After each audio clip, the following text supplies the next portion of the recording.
by the Prebys Foundation. It is to bring together thought leaders throughout San Diego, technology, biotech, academics, and artists and whatnot to talk about the future of San Diego. There was a tremendous presentation yesterday about future of urban redevelopment in downtown core San Diego. Lots of conversations about UCSD, its integration in the community, both academic and otherwise. And they asked me to come out and be the MC yesterday, which I was. I'm going to do a thing this afternoon with the head of all the very sports clubs, San Diego FC, the Padres, San Diego Wave, talk about how the sports teams market themselves in a community that has lots of different dimensions, lots of different fan bases. And then I fly back to DC on a red eye and get back to work Thursday morning. Unbelievable, man. It's funny. We weren't asked as thought leaders in Had San no Diego idea to take part it was even going on in this conference. But I'm sure it was an oversight. Yeah, I'm sure. If anyone is unfamiliar with Major Garrett, well, you don't listen to the program enough, but Major is a San Diego local, Claremont native. Yes, my mother would correct you and say Kearny Mesa. Mesa, all right, fair enough. Kearny Mesa. I don't know why my mother had a real hang up about That's fine. It is always a little bit confusing. I mean, we're technically maybe in Kearny Mesa now as well because we're up on the hill, and I've never really understood. I think if I let the weeds go in the lawn, half the weeds were in Claremont Mesa, the rest were in Kearny Mesa. Yeah, it's a little confusing up here on the hill. Lines were very carefully drawn. Major has gone on to a brilliant career in the television news business. Currently, still is a CBS chief Washington correspondent. That is correct. That is correct. You will sometimes see him filling in as the anchor on the CBS Evening News. Kind of like I now fill in as the anchor on the ABC 10 local news now. You guys are just the same. Yeah, I've just been, the same. Props to you, good sir. I've been news anchoring lately, just pressed out of course, desperation, I think, from my bosses with a lack of available bodies. But I wouldn't say that at all. I'm sure you deliver a sterling broadcast. I will definitely be picking your brain this morning because I have done so without any real formal training. Yeah. All I do is watch people like you and emulate. So if you've got any tips, I'm certainly more than willing to listen and try to incorporate them into my my first next lesson. Speak English slowly. They do say that I speak as a sports guy way faster than the other news anchors. Who says that? They say that? The producers who write, they specifically write for amounts of time. Like, okay, this is a 35-second VO. This is a 35-second read. Except you read it in 28 seconds. So try to get through it. We gotta write more copy for our show because Ben is going to, essentially say how we're going to pad out that last 10 seconds. She's running off the rails. Did they give you the stretch? Yeah, well, I get it in my ear now because we don't even have a floor director anymore in the studio. Those things have sort of gone by the wayside. So I'll get that in the ear. Yeah, we got 27 seconds here at the end to fill. Okay, well, man. I do 4 hours every morning. That's right. You know how to vamp. You can vamp with the best. Well, it's good to have you in, man. I'm glad you're in town. Now, I get asked to do a lot of MC things and whatnot, and I'm certainly not as gracious as you are. I would not have flown across the country and then gotten on a red eye to come back to MC something, but I think there's definitely value in what you do. Mine are more on the, school fundraiser, things like that. Of course. Yeah, sure. Listeners asking me to MC like Little League stuff. And it's a little bit different of a ball game, the fields that we're playing on, Major. But, man, it's great to have you. I know you love there's a real reason I came out and jumped on this opportunity. So I don't know if we discussed this the last time I was here, but I bought a house in my old neighborhood in February. My amazing, brilliant, and beautiful wife has been here renovating it. The renovation's done. We refinanced the loan, and I hadn't seen the house since April of last year when it was basically the same thing as we bought it. Yep. Which was not the way we wanted it to be. Sure. You get my meaning. So I've been staying there. I got to see the house. Got your own place. And it's spectacular. Nice. It's so great. It is so great. So you wonder, well, why'd you buy a house in San Diego, Major? Yeah. Because this is the destination, folks. Yeah. What are we talking? What's the timeline here? I can't be too specific, but it will be much sooner than later. Nice. Kind of like the end of my radio career. I expect you to be a regular at Petco Park. There are contractual obligations I must adhere to, so I'll just be vague and say sooner rather than later. Yeah, for sure. I totally get the vagaries of it, man. It's great to have you here. We'll talk some baseball. We'll talk some some life, some everything that's going on. Major is well versed in everything. In fact, maybe you guys can help me with my latest conundrum. Okay. I think I am. But today is May 7th, and it is a big day in this country. Does everybody know why May 7th is a big day in our country? No, it's not because it's National Coconut Cream Pie Day. It is a big one. That was my first guess. We already got through May the 4th be with you Yep. and Cinco de Mayo. How many important days can we have in the first week of May? A lot. This is a national day. Today is the day that we are supposed to have our real IDs. The real ID. The real thing. ID Yes, deadline day. The deadline, yes. by the way, that's been going on for about 6 years. Yeah. Well, guess who waited until the very last? Actually, day? it's been in motion for nearly 20 years. 20 years. There you go. It came to my attention about 5-6 years ago of like my wife, you need to get a real ID. You need to get a real ID. I'm like, I'll get one. Relax. Does my driver's license still work? Yes, you have to get one. You have to get one. Pandemic hit. Everything kind of went on hold. I had no idea that the entire planet went out and got a real ID in the moment that you could after the pandemic. I asked Ben, he goes, I did it like 5 years ago. You have one, Paulie? I got mine like 2 or 3 years ago. All right. So I go on to the DMV website last week, and I'm looking for all the stuff that I need. With all the other procrastinators. Correct. Okay. So I need a passport. Got it. Uploaded. I said, all right, man, I'm as boomer as it gets, but I'm gonna attempt this. Yes. I got it done. Uploaded my passport. Great. Blood pressure rising. Then they say we need 2 other forms. A mobile phone bill. So I go, oh God. All right. I logged in. I got the PDF, downloaded it to my computer. Not T-Mobile because you're not a teenage girl. Correct. Screenshotted. Bullets of sweat now forming. Screenshotted on his forehead. the thing with my address. Got it. That's it. Car registration. Run out to the car, grab it. Again, I go, I got all my stuff done. It's done. It's in. Now, schedule an appointment. Looked, clicked on it. I said, great. Wednesday, today. Clicked on it. Booked the time for 11:30 this morning. I'm good to go in the Oceanside division. Great. Yesterday, I go, ooh, I've got my DMV appointment tomorrow. Let me get all my stuff together. Let me grab that text that they sent me again and look at it and just double check with the time. Guys, I booked this thing for July 23rd. That was their first available appointment. July 23rd, you guys. It is a Wednesday. And I looked at it and I go, well, what? I go, it's May 7th, though. I go, it's May 7th. I go, this is the next. So I go, all right, hang on. This must be wonky. I'll cancel. Let me cancel this one. And I'll just go in and rebook another appointment for today, tomorrow, Friday, whatever. Oh, my God. I go in. Next available appointment is July. I go to the one in San Marcos. Next available appointment is in August. And I'm sitting there going, I'm flying to Philly. I'm flying to England. You have to have now apparently a real ID to fly. No more driver's license. A passport, I think, might work. I think the passport will still work. But they said the real ID, everyone's got to get one.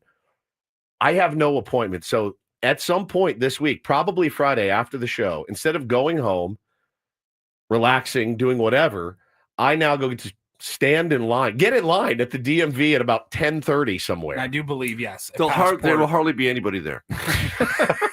This is the worst week probably passport ever will to be a work walk-in. So if I have a passport, but then I got to carry my passport around with me everywhere That's I why go. You should have got your real ID. But I'm trying to get my real ID, Paulie.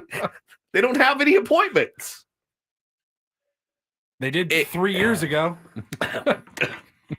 It's not like walking across the Sahara to carry your passport. All right, it kind of is. It's pretty comparable, man. It's like the Nefu Desert in Lawrence of Arabia or something. It's pretty just your comparable. passport. I mean, have you ever tried fits putting in your pocket, front or back? Really? Hang on, let me get this thing out. Oh boy! Oh, Woods wears very tight pants. I do. So I don't know. But they're the elastic, spongy kind. Aren't So they? I don't know what to Pants, do. I mean. Do I need to get one? I need to get one though, because everybody has one. Also, my license is expiring on my birthday anyway. So the timing is, I need to get my. You will have a blast at the DMV. So that's what I'm up. I just have to go wait, right? The great part now about waiting at the DMV is nothing.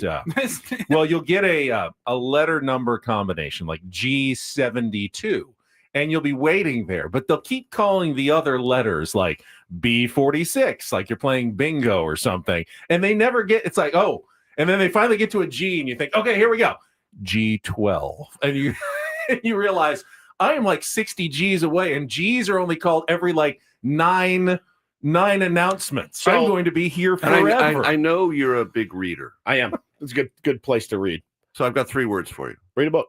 War and Peace. War and Peace, yeah. No, it's funny. We've talked a little bit about this before on the show. Major, you're in entertainment, as it were. You're in media. They don't really call it entertainment at that level. It's media. News. It's serious. It's the media. But okay. I think you'd be lying to me, Ben and Paul, that you're on, and the audience. I think you'd be lying to us if you said that there are doors that open for you that may not be available to other people. And I don't just mean with work. There's probably a restaurant that's, Major Garrett's here. I mean, everybody's got something, a little, what we call them in the biz is a little hookup. A little hookup to get something. Right? Yes. Okay. But I'm you're judicious with it. Very reluctant to do that. I am the same way. Especially with his Claremont DMV hookup. So that leads complete opposite. That leads to my next thing. I used to have, when I first started on the radio, it was the greatest hookup on the planet. And it was a girl that listened to our show, that absolutely loved our show, that worked at the DMV. And she said, you got anything? Car registration, anything? Just come on in, give me like the wink, and I will front of the line. And I will I'd take that over a private plane. I really would. I would take that over a car service. The ability to walk into the DMV and be like, sorry, suckers, and go right to the front and be like, yeah, I'm in and out in 15 minutes. I'd take it over free Padres. I'll take it over anything. Like I can go to the clubhouse today, or if they're back in town, I could sit on Manny's lap if I wanted to. I mean, he wouldn't be mad. He wouldn't like it, but I could technically do it. You should try it. I would trade my credential for a DMV hookup so fast it'd make your head spin. Not to that person. I take it she is retired from her. She's no longer there. DMV she's service. no longer there. Lindsay, I miss you so much. You have no idea how much I miss you, man. If there are any Lindsay adjacent employees of the DMV, please email or text immediately. This is just going to be so rough. So I'll try to get it done because I got to get, like I said, license got to get renewed, got to get the real ID, got to get all that stuff done. But I can't believe I looked at that calendar. The calendar pops up for available appointments, and you just see that, it's a Wednesday. I'll click that. And I looked at this and I went, oh my God, it's in July. But that's after my flight. There is a reason why you didn't get it, because this, like I said, it's been going on for 20 years, and what states have consistently done, and the federal government has been complicit in this, is set a deadline and letting it slide. Correct. Letting it slide, because they know there's a great number of people out there who haven't done it, and they don't want to kick grandma off the flight going to see their grandchild for the first time ever. We've got people deal with all the political blowback from that. We've got people in the chat right now saying, I have never heard of a real ID. I have no idea what this is. Do I need to get one? I think the answer is unequivocally yes. I think you have to get a real ID. And basically what it is California, because it has such an enormous number of people to serve, has been a little bit behind on this. The District of Columbia, where I live, near the front of the line for a couple of reasons. Small jurisdiction, and sits right where the Department of Homeland Security is. They put out the regulations. The DC government said, we're going to put that in because we have a lot of travelers in this place. We don't want to be trapped in any sort of deadline whenever it happens. So I've had a real ID for at least, 12, maybe 15 years. Wow. God, dude. So everyone's saying if you have a passport, you're fine. Passport is fine. I understand that. If I get pulled over by a police officer and I have an expired license, which it will, the passport will not help you. The passport's not going to help me. My license expires on my birthday this year, which is July 19th. And so I have to get this done anyway. Might as well get the real ID. That's what happened with me. I had to get it done anyways. And I was like, do you want to just get your real ID now? I said, absolutely. All I can say is bring the radio equipment with you to El Salvador. I don't get it. When you're deported. Oh, okay. Well, I'm not going to be broadcasting from Seacon. I was like, what's he talking about? I'm not going to El Salvador. I also deported. That's not really funny, but I again, classic me, have just put this thing off. I mean, I don't know too many people that are like, oh, hell yeah, a trip to the DMV. And so I got to figure it out. So if anybody has any workarounds or ideas, maybe a place that you like to go, a DMV that's less crowded on certain times, I'd be willing to listen. I go to a place in Escondido that's like a separate independent service. Is that like AAA?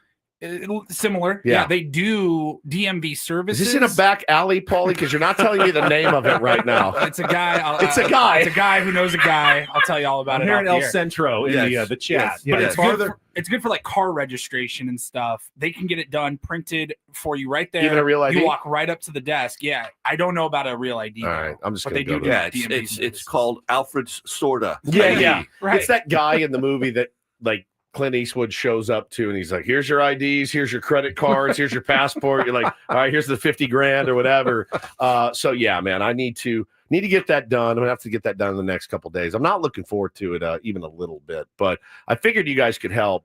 You guys weren't much help to me. No, sorry. No. We're going to take a quick time out. We are going to pay off the incorporator very early today because Jesse paid off the incorporator very early in the broadcast yesterday. The award was diptych. Major, do you know what a diptych is? I'd rather not say. Yeah, exactly. It's not even 7. It's a two-piece art installation, and that was the word that Jesse had to incorporate into the game last night. Padres Yankees, so we'll pay that off for you. Get you set up with the menu for the program today on a Major League Wednesday. We got Major here. We're working on the Big League Wednesday portion of that still. Paulie's got some feelers out, so we'll let you know. But I was told there would be coffee. Were you? I was told there would be not coffee. By us, because we know better. Somewhere. Yeah, we can find something for you. That is Major Garrett, Stephen Woods, Paul Reindl. I'm Ben Higgins. Kelly Danick's got traffic, and we are off and running here on a Wednesday on San Diego's #1 sports station, 97.3 The Fan. Gambling problem? Call 1-800-GAMBLER. GEGE 000-466. For a full list of games and rules, play at 7 Mile Casino. Visit 7milecasino.com. First, though, on a Wednesday morning at 6:21, we're going to tell you about 7 Mile Casino, which, by the way, is open Wednesday at 6:21. It's 24/7. One of the few places in San Diego that you can go for entertainment, that you can go for a great meal at any time of the day, any day of the week. Definitely not as crowded as the DMV. Definitely a much better experience for you than going to the DMV. And, listen, you don't have to wait in line. You're going to be able to find a table, something that you like to do, California-style blackjack, Pai Gow poker, Texas Hold'em, or Baccarat. Yeah, it's upscale. You don't have to drive deep into the East County. It's a quick trip down the 5 freeway into Chula Vista. The food is fantastic. It's Sammy's Wood-Fired Pizza inside 7 Mile Casino, but, of course, they got the 24/7 players menu, so if you get a hankering at 6 a.m. or 4:30 p.m., whatever. They've got amazing menu items, the beautiful patio that's right there on San Diego Bay. So many different reasons to check out 7 Mile Casino. It's just 7 minutes from downtown.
Hey players, things are about to get real here in San Diego.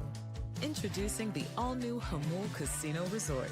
With a 200-room hotel tower, exciting new eats and drinks, plenty of new places to play, and a luxe spa and salon. Hello, rooftop pool and deck.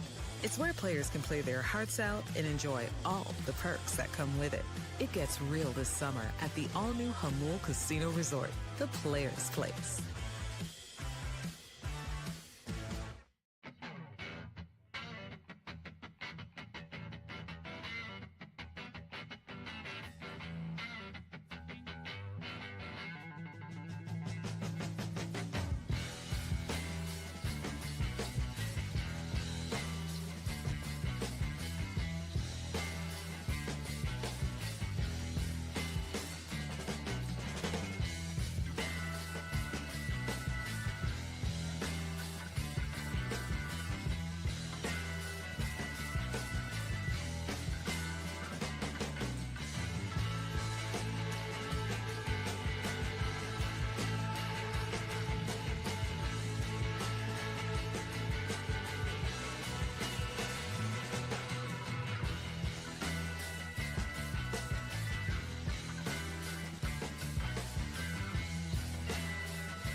Conflicting reports in here. We just had somebody call in and say, go to the DMV late at like 4:30 or 5. They're going to want to get you out of there real quick.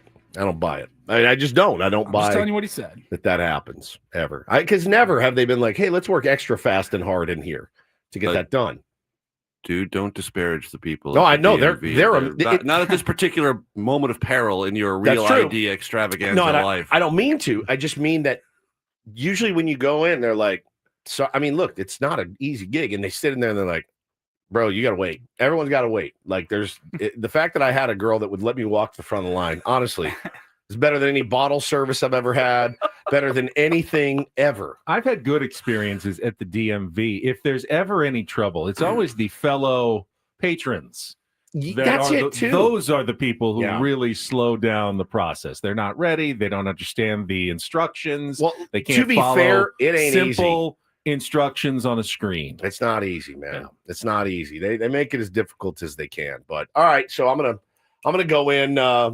Chris says, yeah, go in late. Once you're in, they will not kick you out. They want you to get home, so they'll work fast. All right, I'll put this to the test at some point. I'm also asleep by like 5:30, so it's kind of a tough time for me, but we'll figure it out. All right, Paulie, you got the setup for the Incorporator yesterday. Jesse Agler joined us at 7:30 yesterday, and we talked Padres baseball, of course, and gave him his Incorporator word for a Tuesday.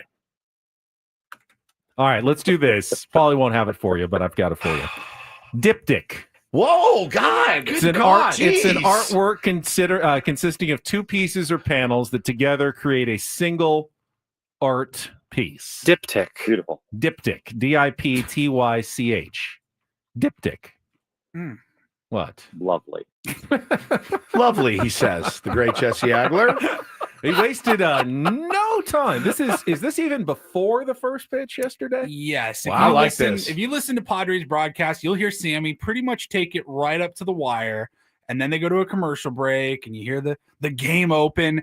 Tony will usually start, do the lineups, and then pass the mic over to Jesse. But they still have some time to banter while the lineup cards are being exchanged, while the starting pitcher is finishing warming up, or what have you. So it was in that time before first pitch. So I guess this still counts, right? It was in the game broadcast. It always counts. If he gets it in, has not been thrown. Not that we're keeping score. Yeah, this was the pitch hadn't even been thrown yet. They were talking about the previous night's game, and Jesse decided to waste no time. Going into the 8th inning, the Padres a 4-3 victory, and I think one of the important things to just kind of keep front of mind about that is that it wasn't just the comeback on the offensive side, right? Sort of that diptych of stories, the great relief pitching on one side, the clutch hitting on the other. He's a legend. Separate He's a legend. brains, but one very big comeback picture.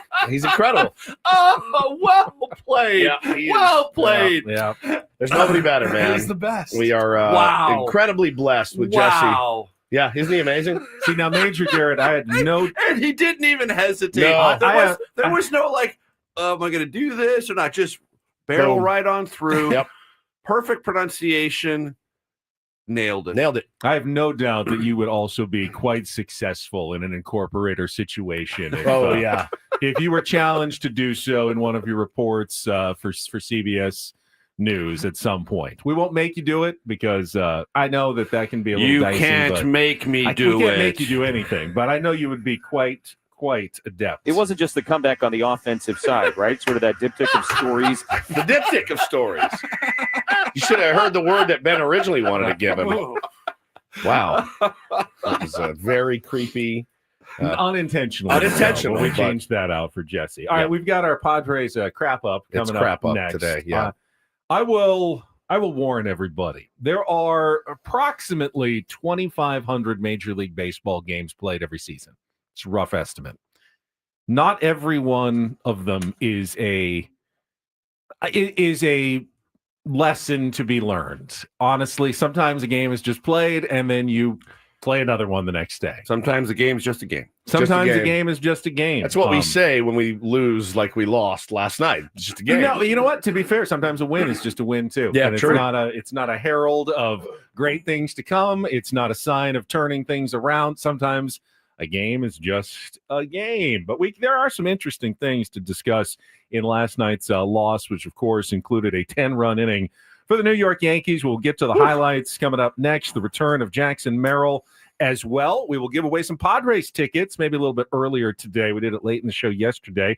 We got a pair of tickets to the Padres Angels game 1 week from today, next Wednesday, May 14th. It is the reversible retro bucket hat night. You can get your tickets at Padres.com/tickets, but we'll give those away coming up on the program. All of our regular features, including Don't Do This, Take on Woods, and the Reindl Report, as well as we take you to 10 o'clock this morning here on 97.3 The Fan. Quickly, let me tell you guys about Underdog, one of the best places to make picks during the basketball playoffs that are going on currently right now. You can mix and match sports, certainly. I played a little baseball last night.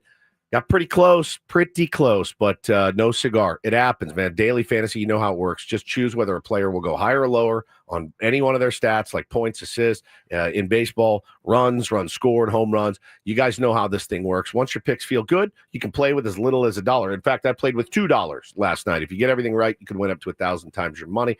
Download the Underdog app today. Sign up with the promo code WOODS to unlock a special offer of up to $1,000 in bonus cash when you make your first deposit. That's promo code Woods. You got to be 18 and over, 19 and over in Alabama, Nebraska, 19 and over in Colorado for some games, 21 and over in Massachusetts and Arizona, and you must be present in a state where Underdog Fantasy operates. Terms do apply. Concerned with your play, call 1-800-GAMBLER or visit ncpgambling.org. In Arizona, call 1-800-NEXT-STEP or text NEXT-STEP to 53342. And in New York, call the 24/7 Hope line at 1-877-8-HOPE-NY or text HOPE-NY.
Hey players, things are about to get real here in San Diego.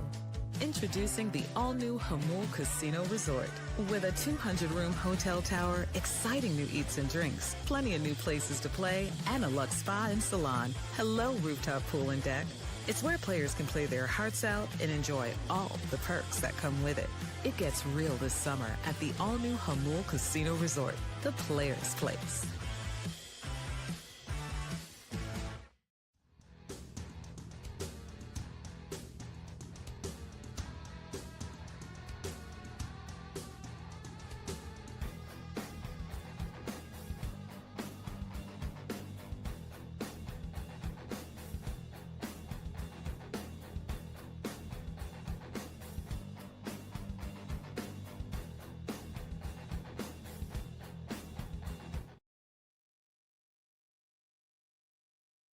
I feel naked. Woods pointed it out when I got here this morning. Has this ever happened? I'm sure it has. Major, I wonder if it's ever happened to Major Garrett. I highly, highly doubt it. He's had a rough morning. I think I'm going to leave the room. I forgot to put my belt on this morning. The old Joey Tribbiani look. Dressed. Always a classic. I am beltless and having to go into work television today, which means I have to stop at like Target or something. There's a Walmart right there. I can go to Walmart. I'm dying to see what belt you choose. Let me get a belt door dashed before 10 o'clock. Now, I asked for a DMV hookup. Does anybody have a belt they can run by the station for Ben? Or a piece of rope. I think Piece that of would be rope really would cool. be incredible. I think that'd be really cool. Yeah, he walked in this morning and I go, "Hey, where's your belt?" And he goes, "Oh, no." He didn't notice.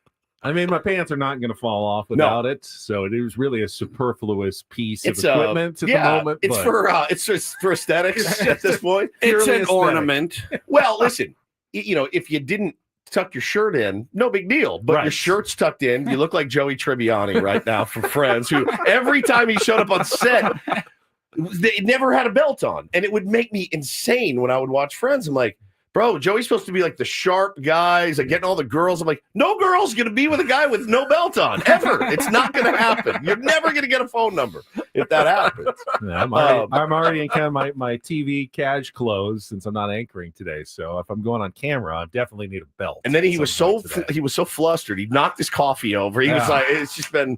He's got Major Garrett in today. I was getting dressed, and I remember the moment when I looked. Okay, don't forget to go back and put the belt on. But I got distracted. Of course, probably something on the phone. Was looking up something Padres related, and then just walked right out the door without the belt. Someone could also bring by some suspenders. I think those would be really cool. I did buy suspenders for our tuxedo. I don't know or as the studio people in DC call them, braces. Braces. Yeah, I like that. I like that. Old school. Well, we have again one of our favorite voices to talk Padres baseball with, joining us live in studio today, Major Garrett. Major, when we win, now we had a little flub on the air a month or so ago. Ben called we called it the wrap-up, right? Very original. But Ben said the grap-up. So when we win, you get the grap-up. Padres wrap-up. There it is, Padres grap-up. When you lose, you get the crap up. And this is I see. Yeah, this is how we do a crap up. We will hear from Jesse and Tony right after this check of traffic on 97.3 The Fan. From the 855 Get Ross Traffic Center, protecting San Diego after accidents or injury, here's Kelly Danick. We saw this crash blocking the fast lane, eastbound King Freeway past Spring Street. Also traveling west on the 8 at Lake Jennings Park Road off-ramp. Collision involving a vehicle going down the right shoulder embankment. I'm Kelly Danick with Ben and Wood, San Diego's #1 sports station, 97.3 The Fan. It's a shame if they lose. You got a problem. Oh, a shame indeed. I couldn't agree more. Here are the lowlights from yesterday's game. What the heck happened? Are you kidding me? Can't even believe it. It's the Padres Crap up. presented by Hamul Casino. Things are about to get real with the all-new Hamul Casino Resort with gorgeous rooms and exciting new eats and drinks. It gets real this summer at Hamul Casino Resort, the players' place. We'll give it 16 minutes of salt, and then we'll, get back on the bump and figure it out. Sheets, Merrill, and Machado, the runners at first, second, and third. First pitch, and Hayward takes a fastball. We might have a balk here. Yes, we do. It was awkward and weird, and there was something going on. And the second base umpire, Paul Clemens, came in, and now he and Schmidt The pitcher are arguing about it, so the Yankee manager, Aaron Boone, is going to jog out behind the mound, join that conversation. Here's the 1-0 pitch. Hayward swings, sends it in the air to left center field. Bellinger is coming over. He'll call off Grisham, make the catch awkwardly, tagging at third base. Merrill on his way. He will score, and a sacrifice fly for Jason Hayward makes it a 2-0 game here in the fourth. Dominguez, hard hit right side. Great diving attempt by Wade, but into right field. Fernando comes up firing towards third, and it gets by Machado, goes into the camera well in the dugout, and that will tie the game as Bellinger will come home to score. Tatis swings, lines it towards right center field. That's going to find the alleyway. That's going to get down and bounce. Cut off in the gap by Judge, but one run is scored as Sheets crosses the plate. It's an RBI double for Fernando Tatis Jr., and the Padres are back in front. It's 3-2. Morejon delivers, and Wells swings, rips it into right field, a base hit. That'll tie the game. Dominguez on to score. Fernando fires into second base. An RBI single for Austin Wells. A 3-3 game, and 3 straight Yankee hits to begin the bottom of the seventh. Here's the 0-2 pitch, hit hard on the ground, up the right field line. That is a fair ball, going to cause trouble. Wells has scored. Goldschmidt is on his way, and into second with a 2-run double. Ben Rice. The Yanks lead is now 6-3. 3-2. Runners go, and it's launched in the air, deep down the right field side. Gone, a grand slam. Austin Wells with an exclamation point in this bottom of the seventh inning.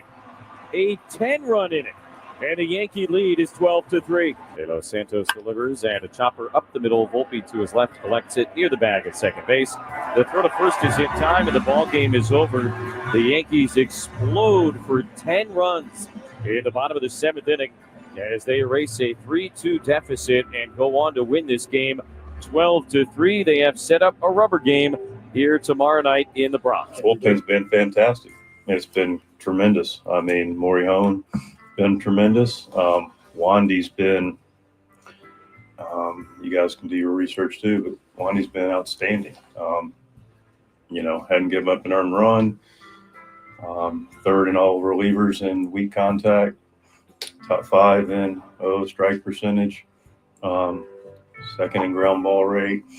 So, the other side's trying to. So one of those games, one of those innings, and I will be more than happy to run them both out there tomorrow.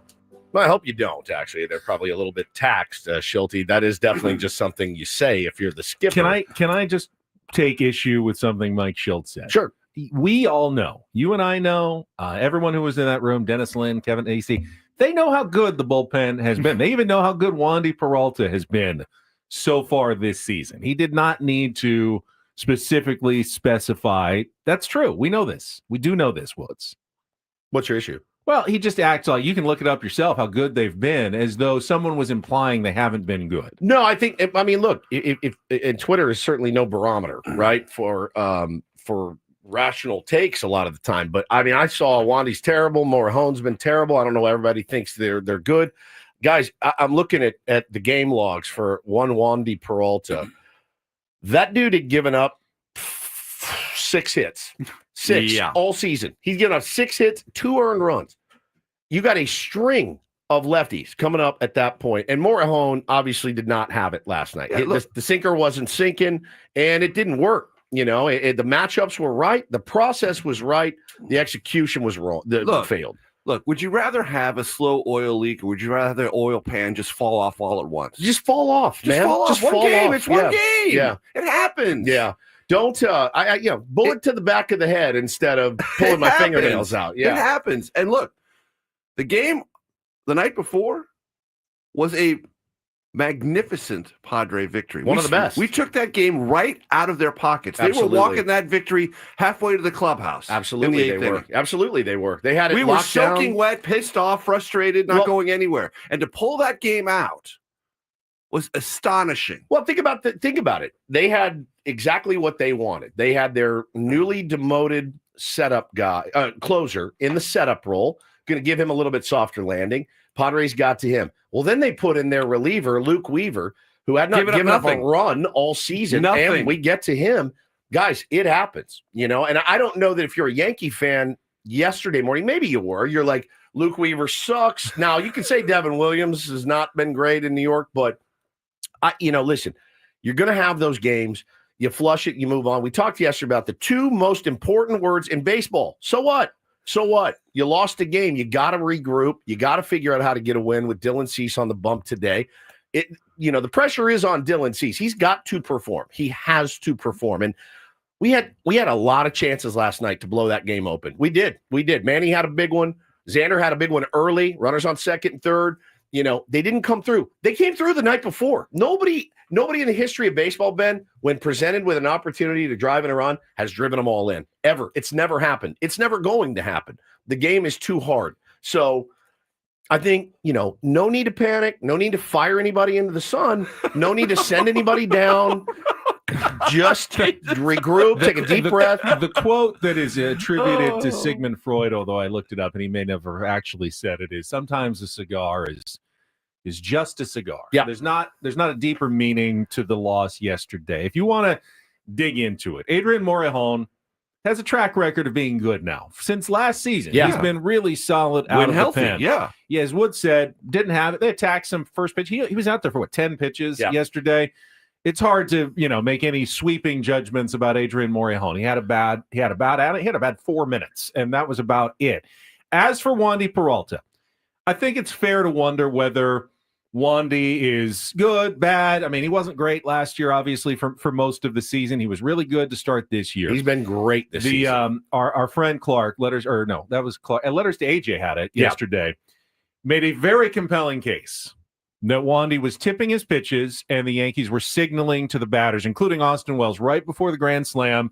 You can see Cody Bellinger many times rubbing his head every time it's going to be an off-speed pitch. And they knew what was coming, which may have made his outing look extremely ragged when the Yankees had every time they knew it was a fastball, every time they knew it was an off-speed pitch. And that's something they will need to address with Wandy Peralta if that was truly the case. When you have hitters, lefty-lefty matchups, and they're hitting 200 on the season, and they're taking on soft changeups down, I mean, guys, look, they're big leaguers. It's not on the Yankees. It's on us. It's on Nick. It's on Nick Pivetta twice in a week. It's on Pivetta for tipping his pitches to. Who was it? Bailey was the one. Yeah, Bailey, the Giants. Okay, so it's on Pivetta for showing his grip or keeping his glove to. John Boy had a great breakdown on him. If you haven't seen the breakdown yet, go watch it. Yeah. It's on social media on John Boy. It was pretty wild to actually see zoomed in. Bailey's like on his tippy toes. He's not even hiding it. He's like trying to look into his glove. For sure. And you're like, what the hell is going on right now? Yeah. So again, not a damn thing wrong with it. No, it's competitive edge. Competitive edge. And it's on us. It's on us to fix. Yeah. And it's on Wandy last night. If he's showing don't think we're not looking. Yeah, exactly. We're watching everything, every pitch. So again, I think that last night it was a perfect process. And that's the worst part about baseball and probably every sport. Your process can be as dialed in and make as much sense on paper. If the execution's not there and the other team, he reaches out, pokes one out. Right. There's a knock. Okay, now, you know what I didn't like about Morejon, and it was those two disengagements that basically he got a little rattled. He was rattled, and that at this point in his career is probably the thing that you look at and go, all right, man, like you can't get rattled and step off and try to get Volpe at second base. Just throw your pitches. You have absolute electric fire squirting out of your arm, man. Let it go. And it just didn't happen last night. But beyond a bad inning and maybe tipping some pitches, there was nothing of concern in last night's game. The Padres had massively out-hit the Yankees up to that point. In fact, they both finished with 10 hits at the end of the night. The Yankees just one team scored 10 runs in an inning. Got them all in one inning, whereas the Padres unfortunately spread them out judiciously throughout the game. Well, and Michael King was good. Yeah, he made a mistake to Aaron Judge, a mistake that would have been an out in pretty much every other ballpark in baseball. Certainly Petco. Yeah, it was a home run in 3 ballparks. Yankee Stadium, Houston, Daikin Park, and Steinbrenner Field, which is the exact same dimensions as Yankee Stadium because they designed it that way for their spring training complex. So really, it's one other park that's a home run. It's a routine flyout at Petco Park and most other ballparks that Tatis camps under and catches. So you don't get that. You probably don't get the rest of the inning after that home run. Michael King was good. The offense was okay. I mean, obviously they didn't hit with runners in scoring position. That's going to happen. I really don't see any deeper analysis in the loss last night other than, so what? Flush it, move on, try to win the series today. Yeah, I agree. I mean, I was getting tweets about, well, we haven't hit a 3-run homer. We haven't hit a grand slam. And I'm like, guys, you're 23-12. Without doing that, that's pretty good. Right here, KG says the lack of barrels has been talked about all season. Again, it's a results-based business. They're getting the good results right now. This is a team coming off. They just won 6 in a row. I'm not in here shilling for them. I love this team. I hate when they lose. I'm sick to my stomach when they lose. I snap at my family when they lose. It's personal. It absolutely is. I love them, and I want them to win a World Series, man. Problem is, we can use that short porch too. So we can cry all we want about Aaron Judge's Little League home run. That they don't move it back for the visiting team. It's there for us to use as well. We didn't. They did. Game over. But if they had our pitches, then that's on us, man. That's on the staff. That's on the pitchers. They got to do a better job at protecting their tails and all that. But again, look, I'm not going to lie and say, I'm sitting here feeling ultimately confident about Max Fried going up against Max Fried with Dylan Cease on the bump. But I do get the sense at some point Dylan Cease will figure it out. He's too good not to. Why not today? Despite the loss, Padres actually had a double dose of pretty good news yesterday, and we will talk about that as we get to our 7 o'clock hour in just a couple of minutes here. We will also have Don't Do This, and going to be giving away some Padres tickets to next Wednesday's game, reversible bucket hat night at Petco Park. Stay tuned for all of it. Ben Woods, Paul Major Garrett on San Diego's #1 sports station, 97.3 The Fan.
If you really want to find out, what went wrong with the Padres yesterday, looking for something different, you can always blame the return of Jackson Merrill. Yes, it sucks getting a guy like that back in the lineup, man.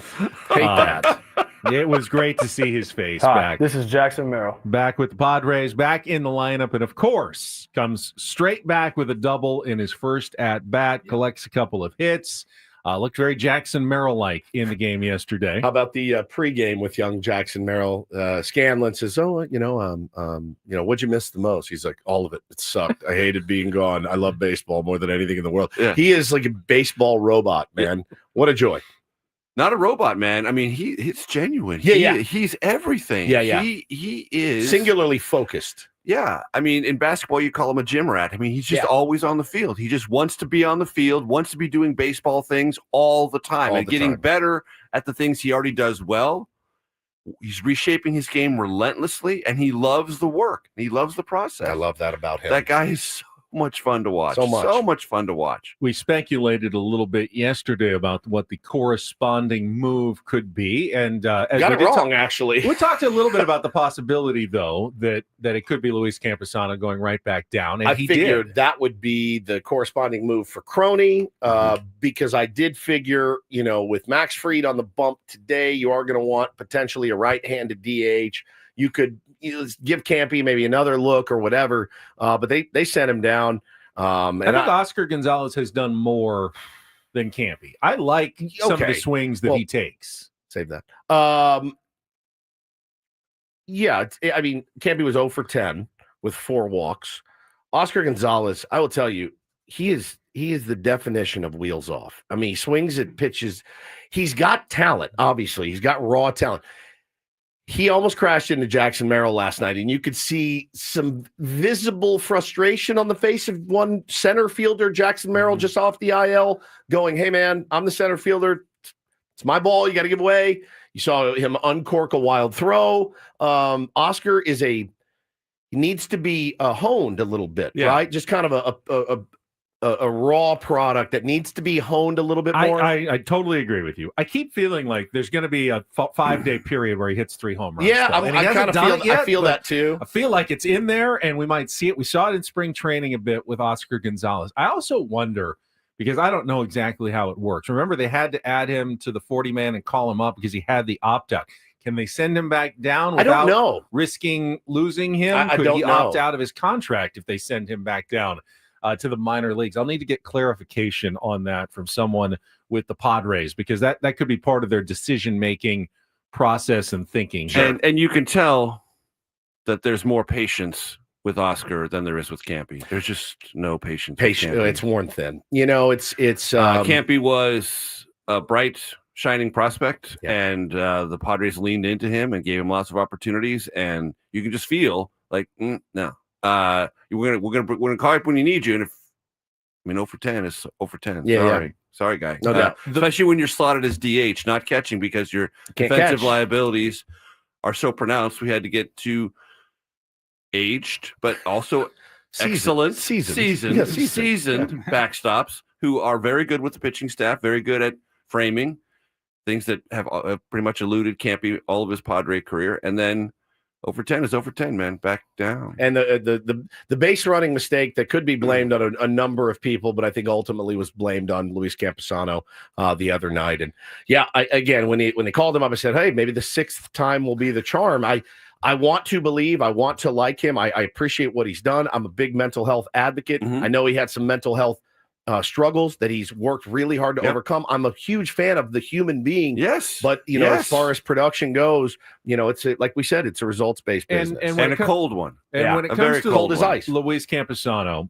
the Padres, since Mike Schilt has joined the team, have presented a much more unified front when it comes to messaging, from AJ Preller to Mike Schilt. Before that, with Bob Melvin, you heard the talk of the clashing. They never really got it ironed out with Andy Green or Jace Tingler before that. But with Mike Schilt, it's been pretty unified. But we have heard, I don't know, Major, if you've heard, but you've got some ears inside the organization. Luis Camposano is one of the most polarizing players inside the Padres organization. I did not know that. He's got people who still believe in him and love him, and people who are ready to go. this is never going to work. And they disagree about Luis Campusano more than any other player in their own system. And that's to be expected. That happens. People have different opinions on players, but he's the one that we hear that most often will be like discussed in the room. And I don't know who specifically is going to bat for Luis Campusano and who is like, please, no more, Louis, we're done with this. But we have heard that there is polarizing opinions about him in the organization. Makes sense. I mean, it absolutely makes sense. He was once thought of as having a very high ceiling. Oh, big time. And you would be shocked if there weren't polarized. You know what I mean? If everyone's in agreement, oh no, he's going to figure it out. I don't know that that's the right way. But he does have, he's got ability. Is he that 4A player for life? Right. The guy that just tears it up down in El Paso, which a lot of guys do. You just never know. I saw Eggy Rosario hit another bomb last night. You do wonder, maybe is he an option at some point? They made it a point to hang on to him. It's one of the most dubious records you can hold as a the player. Old Crash Davis. The all-time El Paso Chihuahuas home run leader now. Like, good for you, Eggy, but I'm sure that's not what he wants, is to be there long enough to have amassed that record.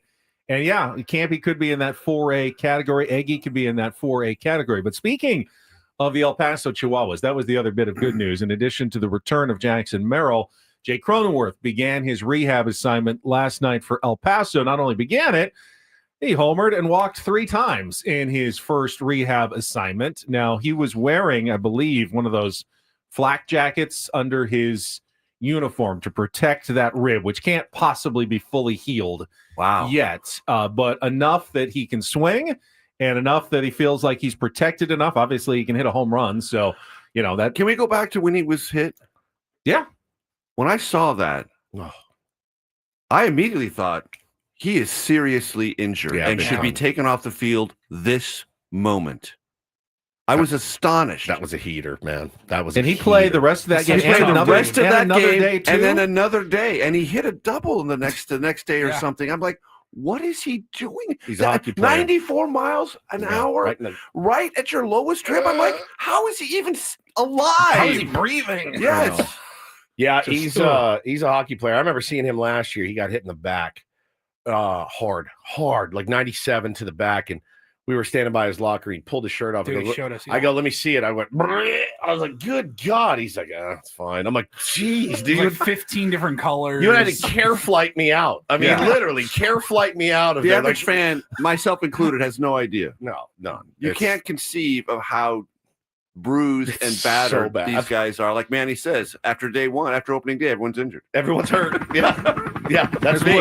Woods leaving the field. I give the thumbs up. It hurts. I mean, I got hit last year with probably 81 on the elbow and was like, yeah! And I had the seams on there. I was like, I've never worn one of those arm guards. About 2 weeks later, I was at Dick's with Paulie going, I don't know. This doesn't feel right. I'm like, should I get it? I'm kind of embarrassed to wear it at fantasy camp, but I think I might need to. Remember that, Paulie? Yeah. I was trying on a bunch of them. They said with Jake, the recovery is really a matter of pain tolerance. He's in a flak jacket. And I said, now. Well, that's the case for me. I'll see you in about a year. Yeah. See you guys next season. Good luck to you. He was wearing a flak jacket last night. Wow. I mean, he's as tough as they come. So he is anticipated to play one more game for El Paso today. And then if that goes well, he should rejoin the Padres on Friday in Colorado Rockies. For the Rockies series. I'm sure the Rockies will be happy to see him in the Padre lineup. I mean, probably it's like the best place to come back. Yeah. The best place to come back and land other than at home. Hey, all right, get into Rocky Stadium and start hitting some bombs out there in the thin air of Colorado.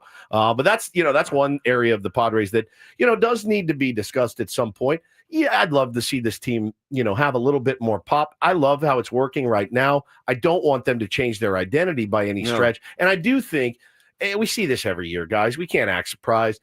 Ball's not flying out of Petco Park. We know that.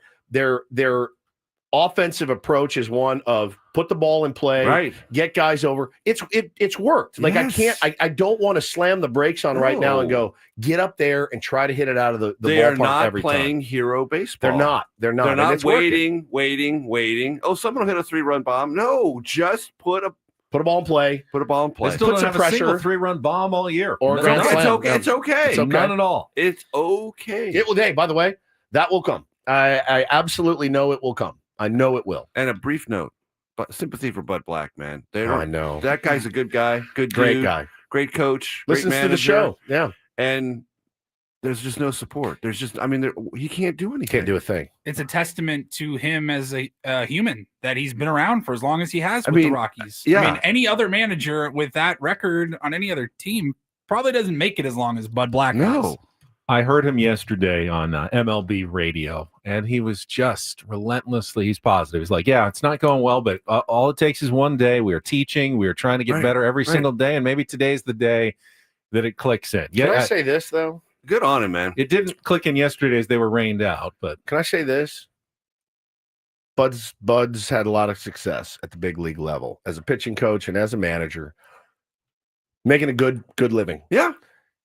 There is absolutely zero pressure on Bud Black. It actually is, if you can handle and stomach the having to develop guys at the big league level with absolutely no pressure from the fans, from ownership, from anybody to win, pretty good gig.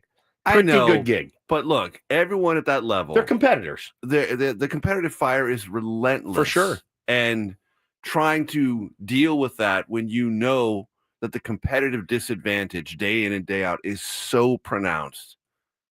I just have mad respect for the guy. I do. Of course, the Padres are now heading to another city that is being impacted by weather this week in Denver. I thought it was supposed to be beautiful. All right, so the forecast is pretty good. They got rained out yesterday. They have decided to play a doubleheader against the Tigers on Thursday to finish that series. Oh, good. That's good for us. Well, the Padres will have an off day, which definitely sets them up this weekend to have an advantage over the Rockies when the forecast at the moment, and it changes more in the Rocky Mountains than anywhere, but at the moment, it looks pretty good for Padres baseball this weekend, which, we talked at the beginning of this road trip.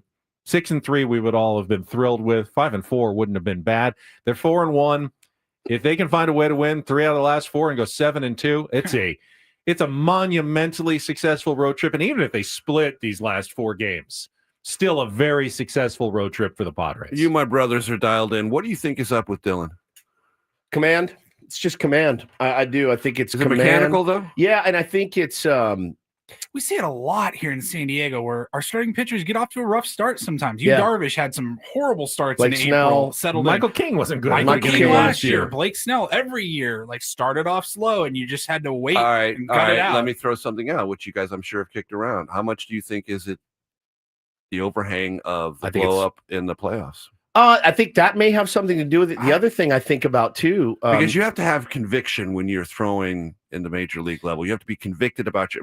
Schill talks about this all the time. Convicted through your mechanics, convicted through the release. Yep. I would lean into that more. We talked to Dylan Cease out at spring training, and we brought that up, and he was so fine with it. He said, I would felt do it again. as good as I could have possibly felt. Okay. It just wasn't my night. He had basically flushed it. Okay. I don't think he has any regrets. I thought what you were gonna say is the pitching for a contract. He's pitching for a contract, which is a huge thing. And some guys thrive. Right. Some guys go, oh man, every out I get is another $100,000. Every K I get, I'm gonna take it to these guys.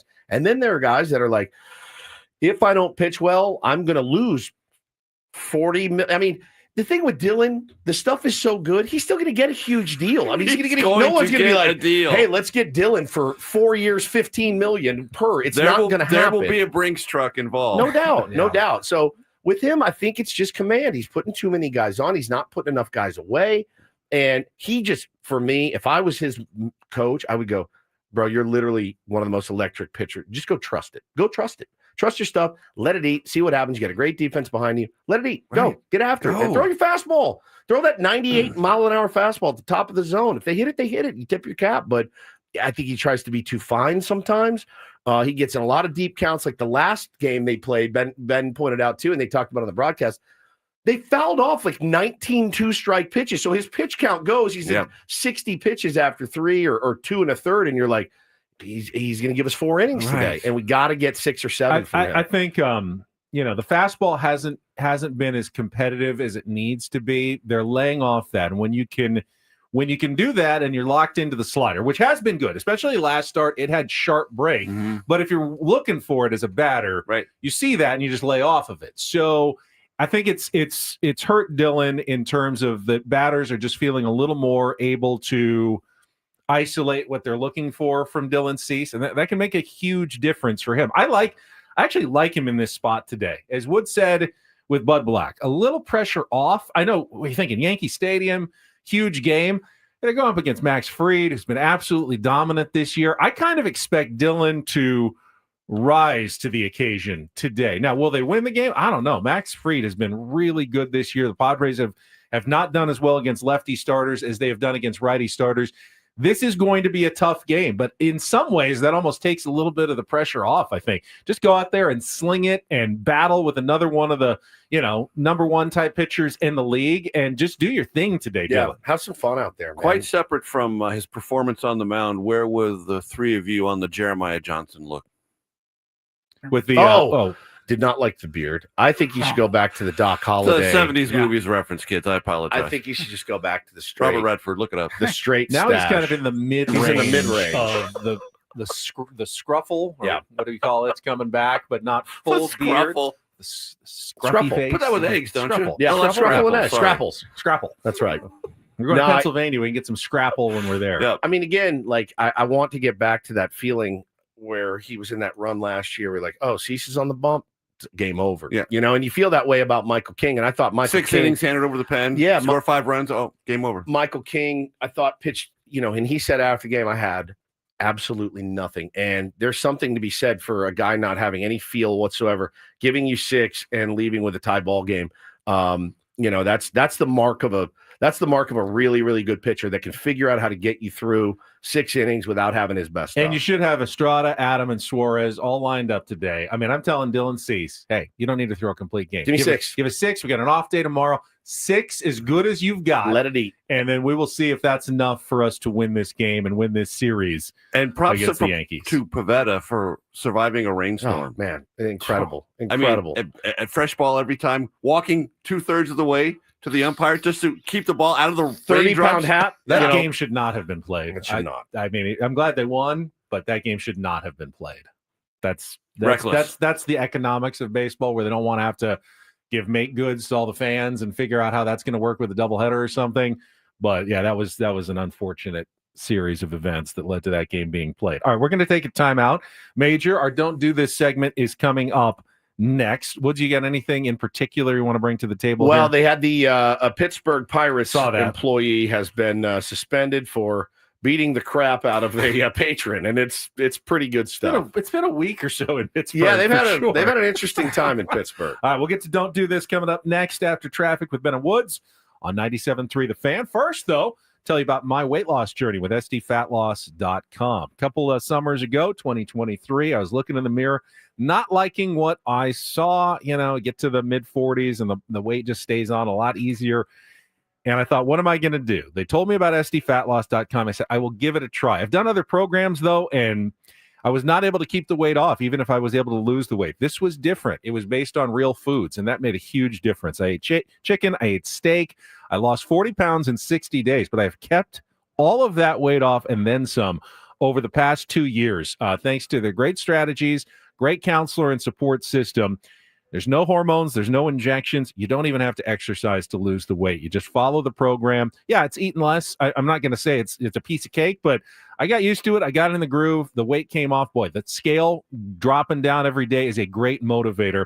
You can do it as well. Just check it out by going to sdfatloss.com. Set up your free consultation. And right now, month of May, the spring special is still on. Get $200 off the program. And in 2 months, it won't even be warm in San Diego until July. You'll be ready for the summer, for bathing suits and shorts. Start today. Be a new you by the time July arrives with sdfatloss.com. That's sdfatloss.com. Results may vary.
Hey players, things are about to get real here in San Diego.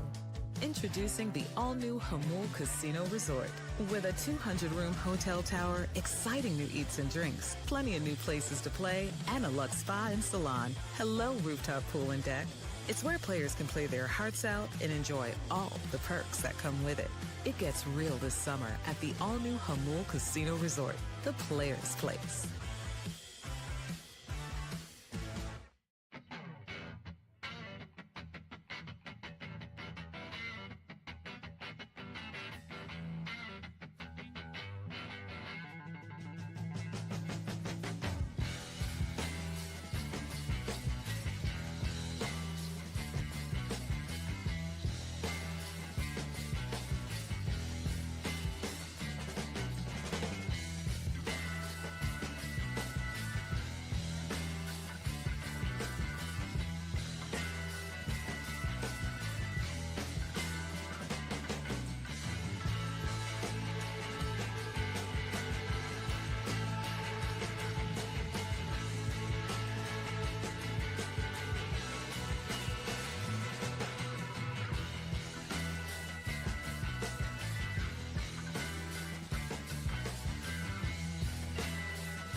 Don't Do This is brought to you by Trust and Will. Don't. Yes, leave your entire estate, house, kids, and life savings up to chance if and when you die. Do. Set up a Trust or Will online at trustandwill.com. This is a lot more affordable than you think. Visit trustandwill.com for more info. You see what they did there, Major? Don't do this. It was a kind of poetry in motion. Yeah, it really was. Forgets I'm deeply moved. I forget for a half second. And then he remembers that that's Deeply the new moved. bit. We'll be giving away some Padres tickets momentarily. Paulie, do not let me forget. Don't let him forget, bro. Ben. Don't let Not him now. forget. Like, remind me in just a minute. All right, I'm going to start. And you probably may have seen it during the game last night. Is it okay that the door's open? Yeah, Like- just let it cool Wow. off in here. Have you noticed that there's anyone really else in this building right No, now? actually, I It's haven't. pretty empty. I haven't. We'll close it. But I'm like, most Here. studios are hyperactive about the door thing, Yeah. but clearly not. Let's just leave it open. Leave it Whatever. open. I did see our boss down. I was grabbing our coffee for the morning. Michael was down there. Oh, he's down there. Grabbing Okay. his coffee. Grabbing his Come coffee. say Okay. hello. Please. So yesterday, Actually, don't. Aaron Judge hit his cheapy 341-foot home run in the first row at Yankee Stadium. And these buddies are sitting there in the This was front great. row. And the guy catches it in his glove, and he is so excited. He holds it up. He is dancing up and down. Mobbed by his boys. Mobbed by his boys. They're jumping up and down. John Boy has the video, though. As they're celebrating, he doesn't realize it.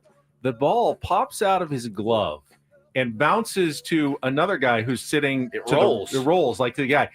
He picks it up, pockets it, and then starts cheering for them again. Like, yay, good Like, catch, good good catch. catch. And about 5 seconds later, the guy looks in his glove and goes, "Where?" And he looks at his friends. "Where'd the ball go? What happened? I caught it. It's gone." And this guy is totally not even letting them know that he has picked up their ball, pocketed it, and keeping it for himself. And it is all caught on video. Yep. And it is absolutely hilarious. Now, it begs the question of, is that a don't do this? I mean, But don't do this for not securing your baseball when you catch it. as Kelly Danick likes to say, secure your load once you Otherwise, you'll have ladders got it. all over the freeway. So, And first of all, props to the surveillance state. That Oh, we I live know, in. I know. Video, everything is Jeez. on video. I tell my Everything kids, is- I go- everything is there all the time. I tell my kids, you're not getting away with anything when you get older. And I mean nothing. Your mom will be tracking you. I'll have trackers on you.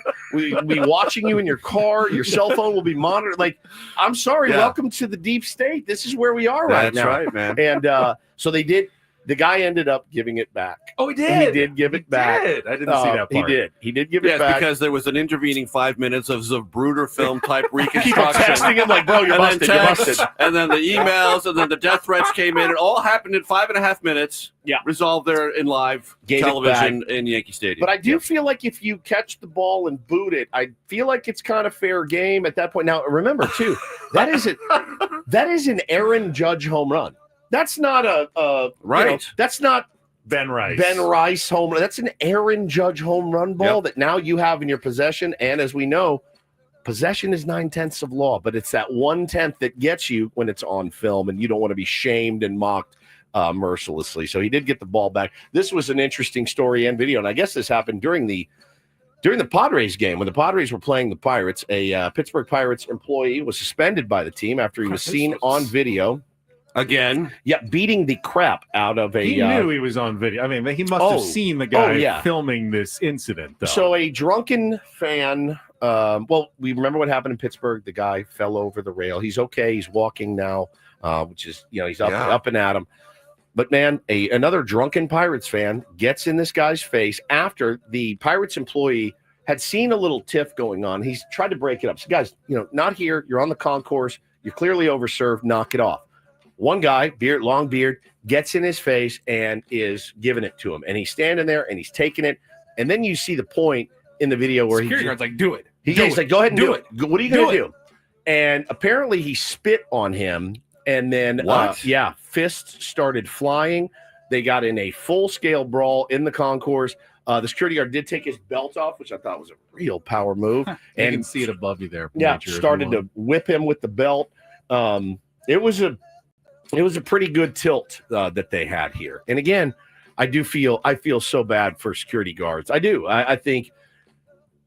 Well, it's Pittsburgh. So I was going to say 40,000 fans there. No, in Pittsburgh, you have 300 fans there, many of whom are inebriated. Is the problem that Pittsburgh Pirates baseball is just not tolerable if you're sober? So that's the only way you can actually make it through a game at this point? I really don't know. But again, he spit in that guy's face. I think you spit in somebody's face. That's assault. Yeah. It's on. That's assault. It's assaultive and it's on. It's on. And you have every right to defend yourself. Now, if you're at work, I think you do have to find a non-violent solution. You're representing the organization as an usher. You're wearing their logo. So somebody can come up and pour a beer on your head, and you got to just wear it. You have to call in the actual officers to make an arrest. You cannot take the law into your own hands if you are an employee representing the team. Isn't your job situation. As a security guard? He's an usher. I don't think he's a security. Is he a security guard? Well, those lines are kind of blurry. They are. If he did, then he should have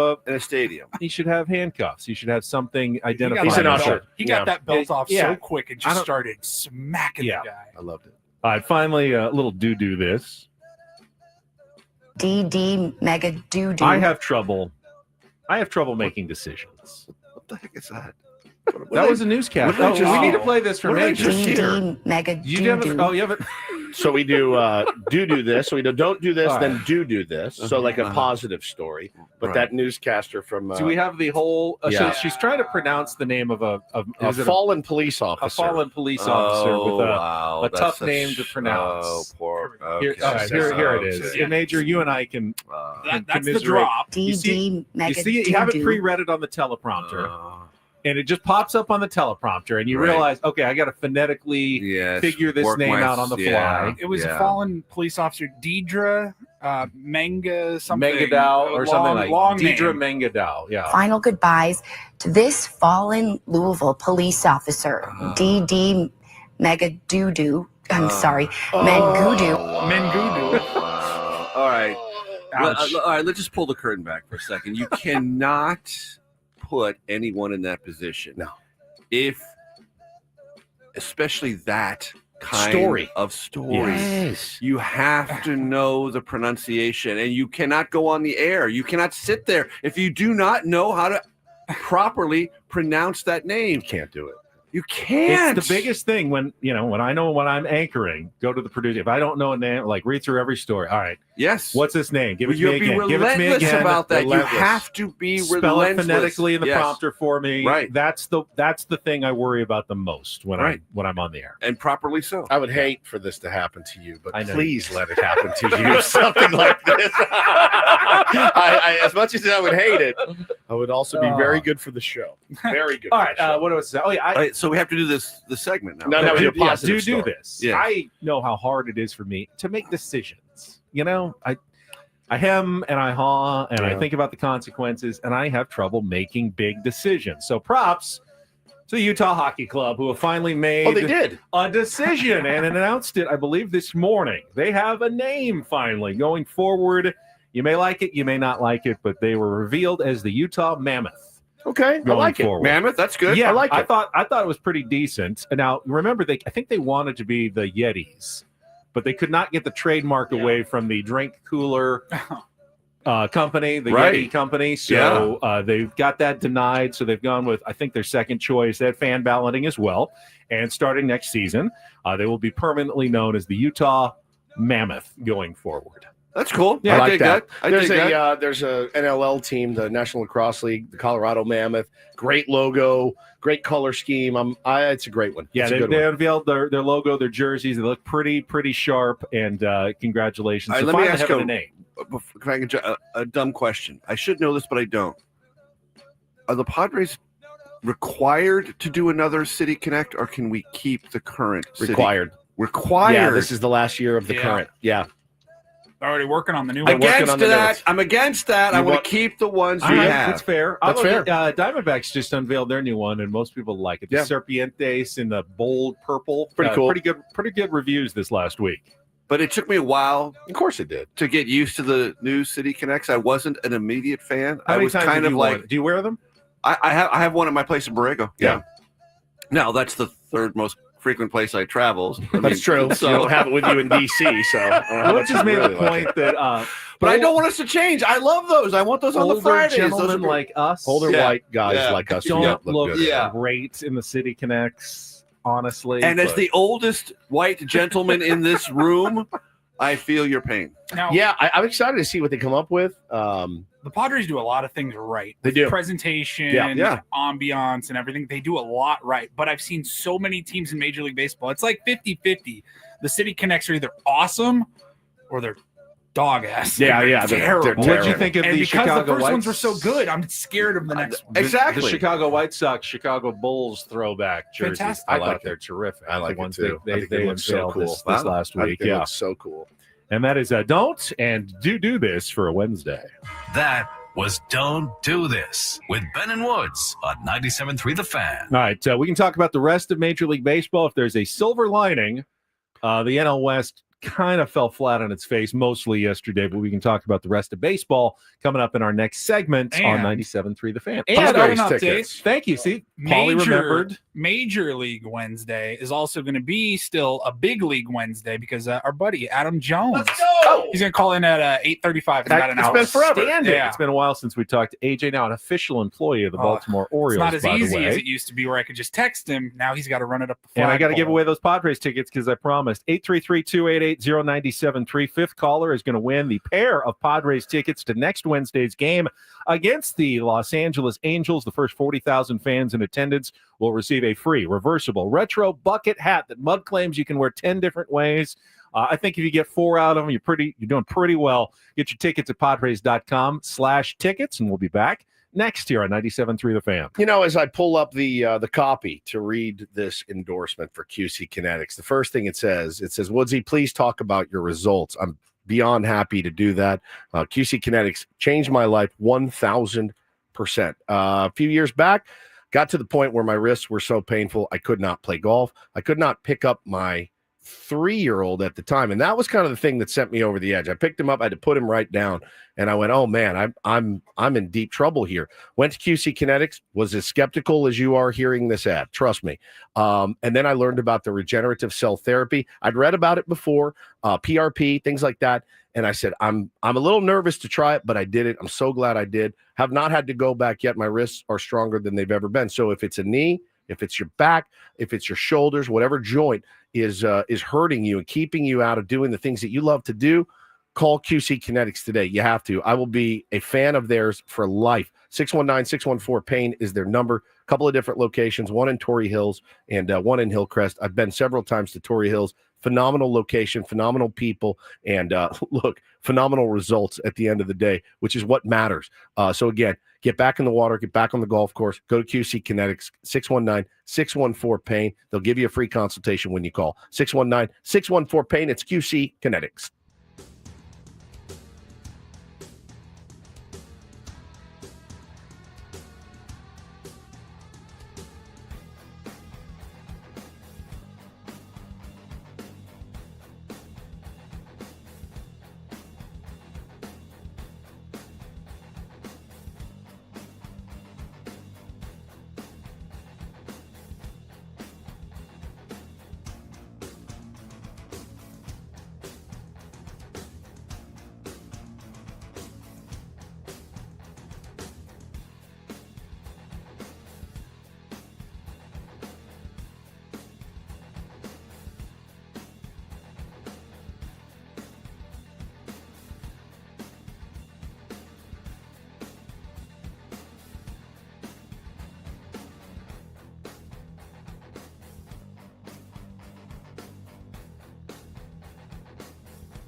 Hey players, things are about to get real here in San Diego.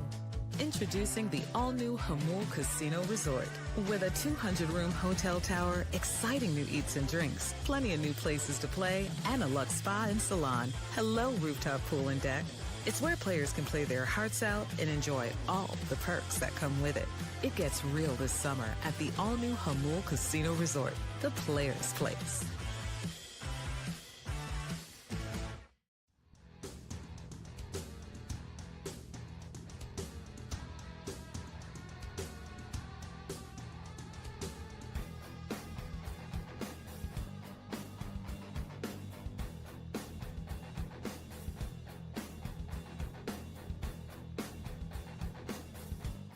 It was not a great day for your San Diego Padres, losing was it 12-3? 12-3, yeah. To the New York Yankees yesterday. You could argue, though, it was a worse day for the Los Angeles Dodgers. Welcome back. It's Ben and Woods. Paul, we got special guest Major Garrett in studio all morning, which is a real treat.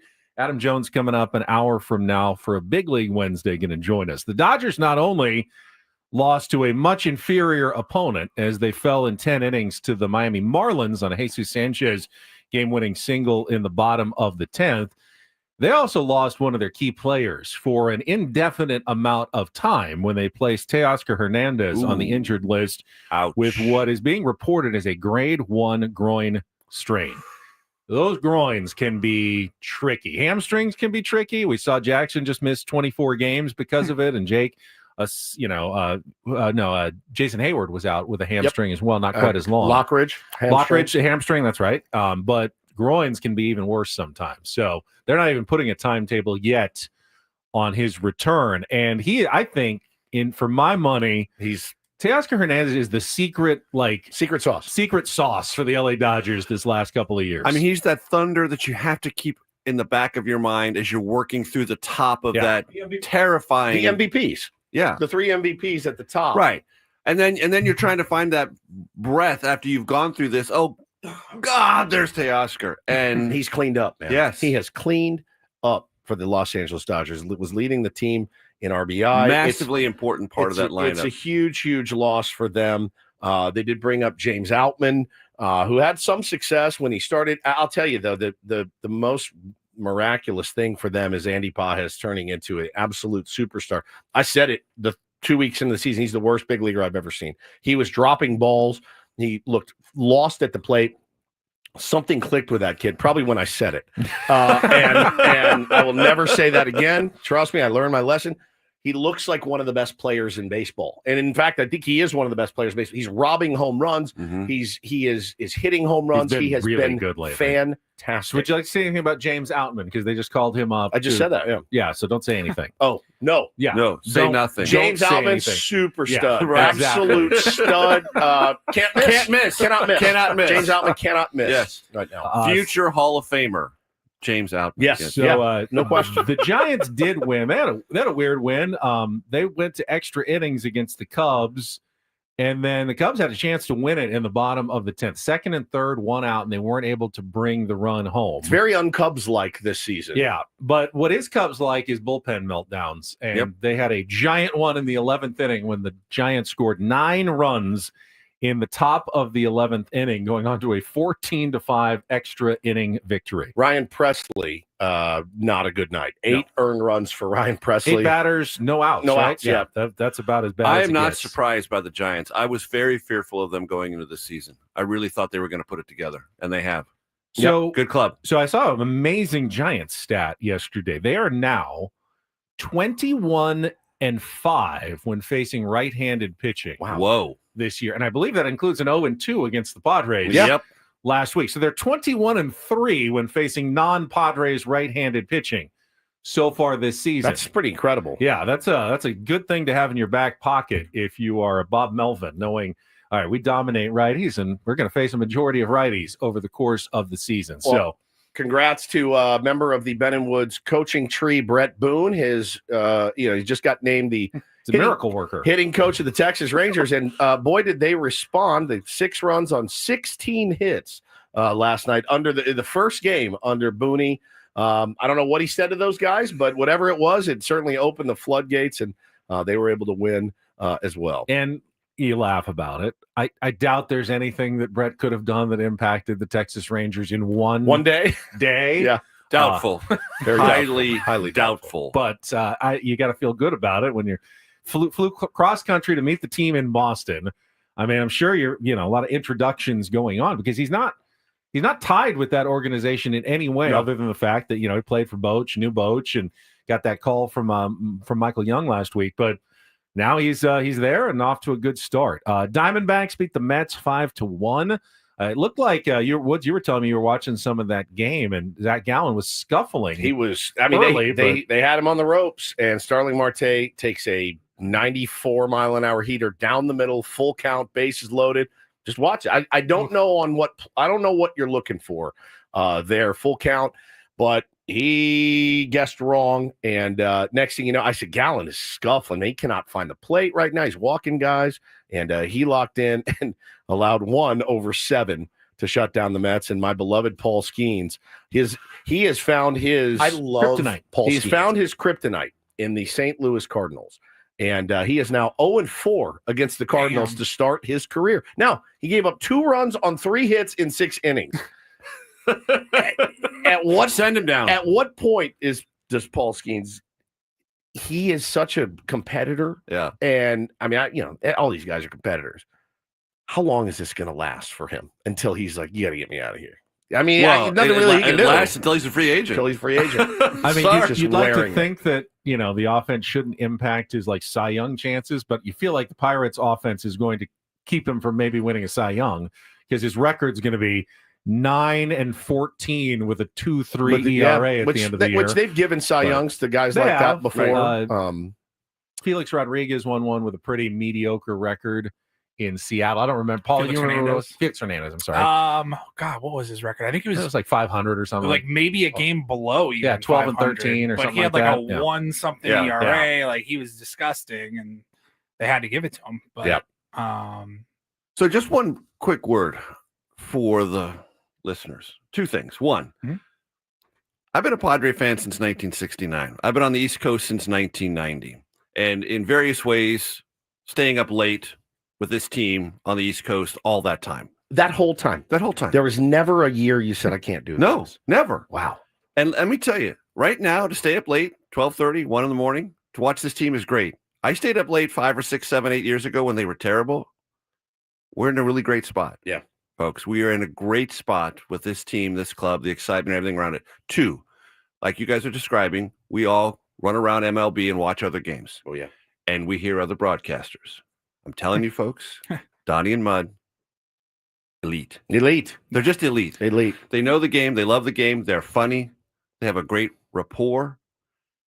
And it's great fun to watch them call a game. You go around MLB and listen to other broadcasters. They're fine. They're serviceable. I'm not saying they're terrible, but these guys are absolutely elite. I'll say it. There's some terrible ones. There's some absolutely terrible Okay, there's some dog meat out there. Okay, you're no right. doubt. There's no personality. None. It's just they are just calling a game. They are just Johnny broadcaster, and they do not separate themselves by any means. I love that, man. And yeah, Major, it's Jesse Agler called it the golden age of Padres baseball right now. And I think he's right. You know, is. We have kind of caught the comet by the tail here, especially for us. And just trying to have fun with this thing every single day. It is weird when you see a game like last night. Last night is an anomaly for the San Diego Padres now. It happens. It used to be commonplace, and it's an anomaly now. It is. We need to check traffic, but Major's got something exciting. Well, something we're going to talk about coming up here in just a couple of minutes, but stay with us. Check traffic. Be right back here on 97.3 The Fan. From the 855 Get Ross Traffic Center, protecting San Diego after accidents or injury, here's Kelly Danick. Traffic is sponsored by City Cruises. Well, emergency crews have retrieved that vehicle that went over the side on the Lake Jennings Park Road off-ramp westbound 8, so looking much better there. And really no other incidents or accidents to mention at this time. Set sail with Randy Hauser as he lights up the bay for an exclusive concert cruise like no other. Join us on Friday, May 23rd with City Cruises live in San Diego for an epic night of country music, dinner, drinks, and skyline views. Get tickets now at citycruises.com/live. I'm Kelly Danick with Ben and Wood, San Diego's #1 sports station, 97.3 The Fan. By the way, congratulations to Carlos, who won the Padres tickets in our last segment. Carlos actually admitted to Paulie This was a first. that he was calling us from the shower. And, give he me old, said, wait, I won? Yeah. Ring, How does that 97.3 The Fan. Who is this? He goes, hey, Paulie. Oh, my God, it's Carlos. Hey, what's I mean, up, you let it start ringing, then you get in the shower. I mean, you don't bring your cell phone. Does anyone bring their phone into the shower with them? I have we have a window, like a little ledge, and I'll put my phone up top. It's behind, nowhere near Doesn't the get water. wet? For No, what, though? to listen to music. Oh, I just put it on my. Do you have a speaker in your bathroom?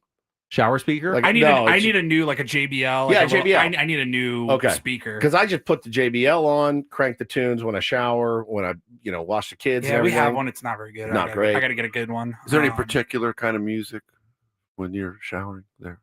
Mornings is usually something to get me fired Rock up. enough. And then like and for my kids, it's whatever I want to try to turn them on to. I've done a good job so far at molding their musical minds. Introducing them to the American canon. Correct. And trying to keep mom's tastes out of that necessarily for the most part. Yes. Right. This is a subversive It's effort. very subversive. Yes. Very. I endorse it fully. Yes. Quick question for you, Major, since you brought up Don and Mud before the top of the hour here.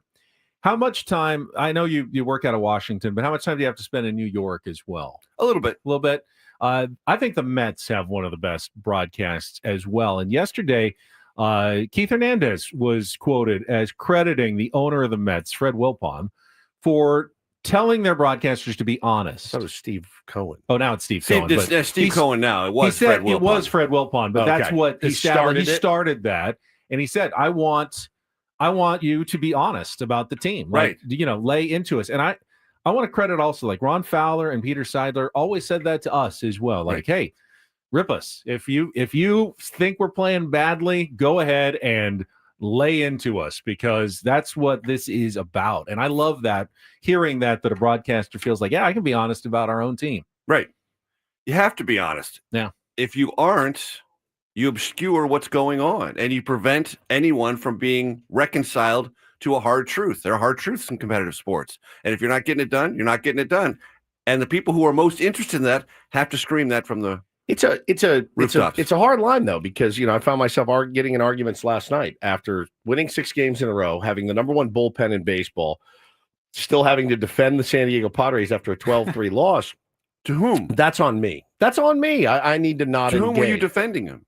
Twitter. Oh, Twitter people. Yeah, these guys suck. I don't. This team's awful. And like, I say it, and I don't mean to be a jerk when I say it, but I do feel there's a legion of fans that watch this sport like it's the NFL, and it just can't. You cannot do it, and the players certainly can't act like it. They cannot act like you get 1 shot a week, because you don't, and it's tough. I think you might want to consider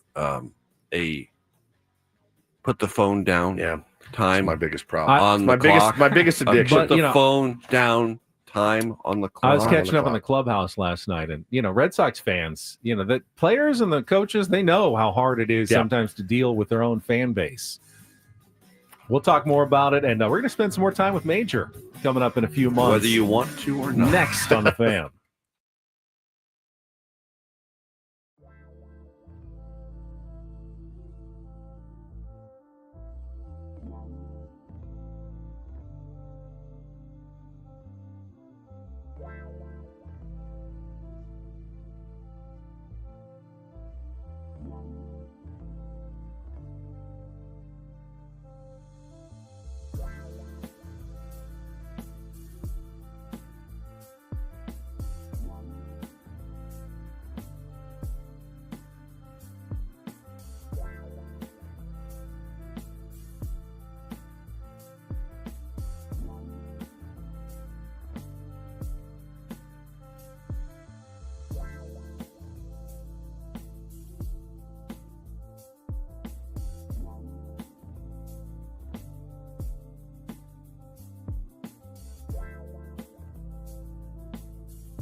You know what? Despite the loss, having a nice little Wednesday in here on Ben and Woods. Hope you guys are enjoying it as well. Thanks for being here. Thanks for making us your morning choice. We really appreciate you. I'm Woodsy. Paul Reindl is the executive producer. Ben Higgins is your friendly neighborhood sports anchor. And we're joined by CBS chief correspondent, Major Garrett, who is in here for the long haul today. Morning for the radio. long haul. 4-hour morning radio show. What's tougher, that or what you do for a living? This is pretty good. This is fun, right? This is fun. It is fun. Yeah. I could never do television because it's too prim and it's too proper. And It is. you have to wear button downs. You have to look like a banker at all times. Exactly. And I'll just very much of a drag. Yeah. That part of it. If you could just dress like I dress and do it, I feel like, all right, be a little bit better. But man, I've just gotten so used to this. So if I could. Yeah. In the latter part of this month, May 27th, I will be. You remember my podcast, The Takeout? Oh, yeah. We closed that down in January. When we closed it down, I let everyone know that it would be coming back at some point in the near future. It will be coming back in May 27th as a 5-day-a-week, 1-hour politics show on CBS News streaming. Wow. And I will be anchoring that. I'm the driving force behind that show. And no neckties will be worn on set. Look at you. Now, question for you. Because this actually ties into what I wanted to talk about here perfectly. And Major had no idea. Was this a you idea or was this a you need to do more idea? We need to grow our digital brand. We need to more exposure for you. Let's just say this was a complex conversation with my corporate overlords. No, we know the feeling. Interesting that you bring that up because we had a complex conversation with our corporate overlords yesterday. Interesting. As a matter of fact. Is it extra sweet because it's against the Dodgers? Nando asks, can Major replace Woods, please? Again, I offered not to come in today. I absolutely did. I also did. You know, Major and Paul, that's fine. Paulie, hey, we could do it. I think absolutely. I think so. Again, we had the conversation. I got stopped after the show. Can I talk to you for a minute? Yeah, no problem. Always a bad sign. Yeah. Mm-hmm. And I got the hey, I have an idea. Now, normally when our boss Adam has an idea, I start to bristle and I get my haunches go up. And because I love him, he's a great boss. His ideas, I'm like, have you ever listened to our show? Sometimes, and so I'm like, all right, well, okay, yes, I'll take that into consideration. I'm not usually as kind about it, but yesterday he said, I've got an idea. It's the way he presents It's usually the way he presents it. Hey, I don't know if this is going to be funny or not, right? But here's try my non-funny idea. Right. So again, you know, the content part of the show, we don't have really a problem with. Some days are harder than others, but he had this idea and he said, what are your thoughts on doing a new YouTube show, you and Ben and Paul? And I said, sure. What's the, like, why, number one, what do you want and how often do you want it? And because we do the 4-hour radio show, we don't, you know, we're in here 20 hours a week for sure. We don't get preempted by baseball games a lot. So we're doing the full 20. We do the hour-long roundtable on Thursday. But he said, I want something different. And I said, oh, that's a good word for me. I like to do different things. He said, no sports, whatever you want to talk about. Literally, anything you want to talk about. And we'll do it once a month and we'll put it on YouTube. We'll call it like Ben and Woods After Dark. And I said, I don't like that name. It's a little bit trite. That's been done. So I said, I think I surprised the hell out of him because I didn't push back at all. I go, yeah, sounds good. Mm-hmm. Looking forward to it. Right. Because I do think that there's room for that.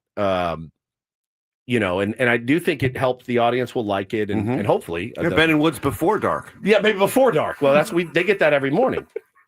So dark for about half our show. Yeah, it's dark about half our show. So I came up with the name this morning. My wife was helping me when I was in the shower. Not that way, nice. Unfortunately. Congratulations. Well, thank you. That's how you start a Wednesday. That's how you start off That a day. is a stellar Wednesday. But we came up with Ben and Woods Off the Air. And I like it. It's a little bit. I said, can I say bad words? He said, yeah, do whatever you want. Have It's guests YouTube. in. Yeah. It's YouTube. Have a ball. We'll put it up. He presented it as like, I think, late night shows, like Right. a talk Yeah, show. like a talk show type of scene, which, anywhere from 20 to 60 minutes. yeah, it can be as Who long as we knows? want, once a month. I said, that's feasible. Can we bring Bobby Cressy in as our musical director? Now, again, I think Or that Paul would, Schaefer. I think, Yeah. I think that would be great, but we're not paying. True. I don't. Yeah. Bobby's a working He musician. can take a Right. cut of what the extra money that we're The making. profits. Right. Yeah. Totally, Yeah, right. totally. So Profit sharing. I think yes. I said, yeah, I like that idea. I do. We'd like you to be a guest on our. Oh, off-the-air absolutely. show When you're at in some town, point. it's a no-brainer That will happen. because we can do really anything we want. Now, Okay. I have logistical questions though. Mm. Who's the host? I think you are. Oh, I'm hosting this. Well, I mean, I'll be there, but just to make it different. I'll be Do you there. not want to be the host? I don't know. That's the thing is I thought we would. Remember when we started as a show, we had to do an off-air podcast once a week or something. It was Yeah. Woods and Ben. Yeah. Oh, that's right. We- We, we switched it up. We- Woods you- and Ben. You so kinda clever, directed you it. guys. Wow. Man. So I think. All right. So you want me to host it? I don't know. I think it would make it sound different. Yeah. Why not Paulie host it? Paulie could host That's it a too. great idea. Come on. The Reindl Report. The Reindl type. Report. Like I just Yeah. give you guys the stories, the direction, and let you go, wind you up. I'm not mad at it.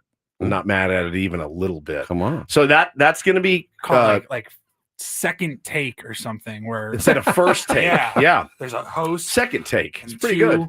commentators. Yeah, how about that? I think. Very original. Double take. I think Lukewarm take. yeah, lukewarm take. So we're going to be doing that. So look out for that on your YouTube at some point. Don't know when the first one's going to air, but I think he was really surprised by my reaction. It's not going to be a daily show like Major stuff. Right. No, it will not Yeah. be daily. No. It will not be daily. Once a month.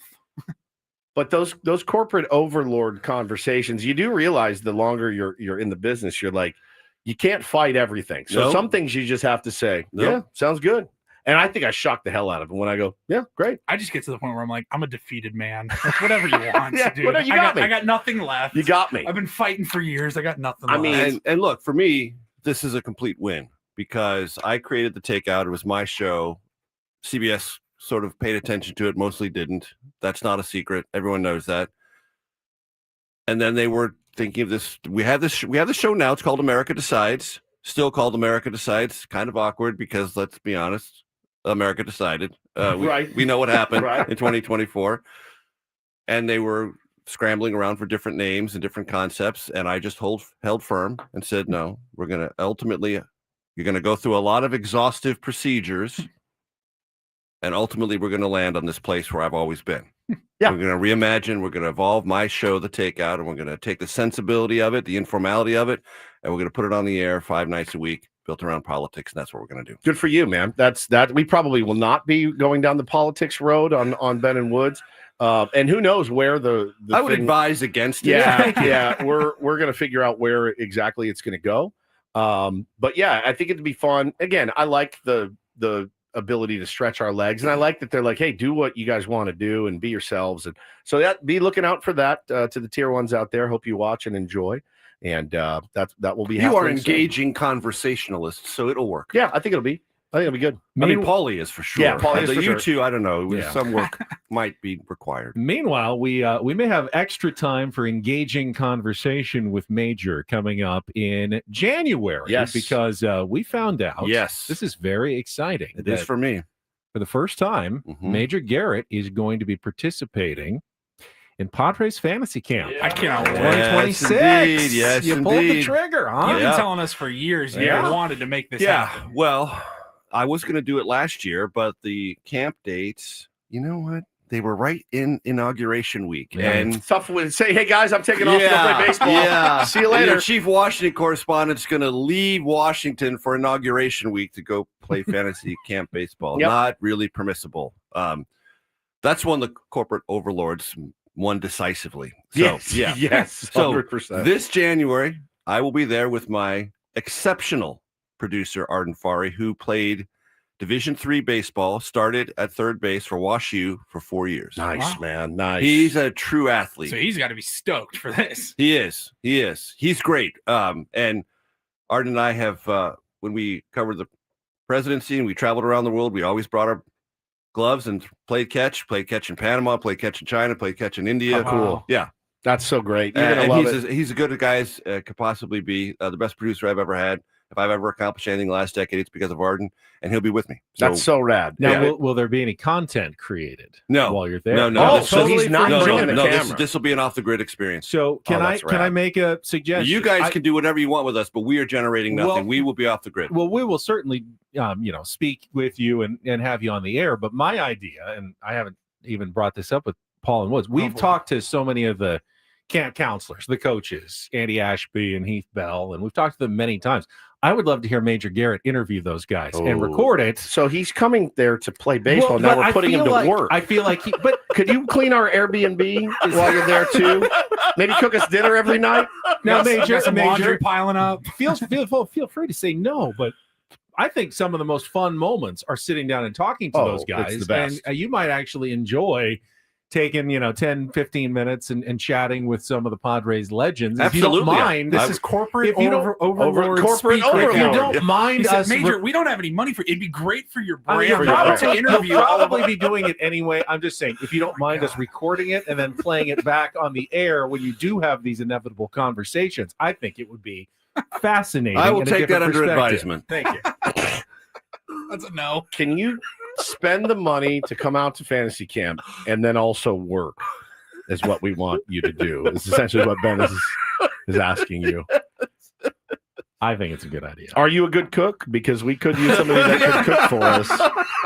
My laundry piles up like crazy. Frankly, I'm sick of doing it out there in nature. So Ben actually did have the good idea too. When we go, we stay in an Airbnb out there because we have to get up and go do the show. We don't get to go to the moon and drink all night and party.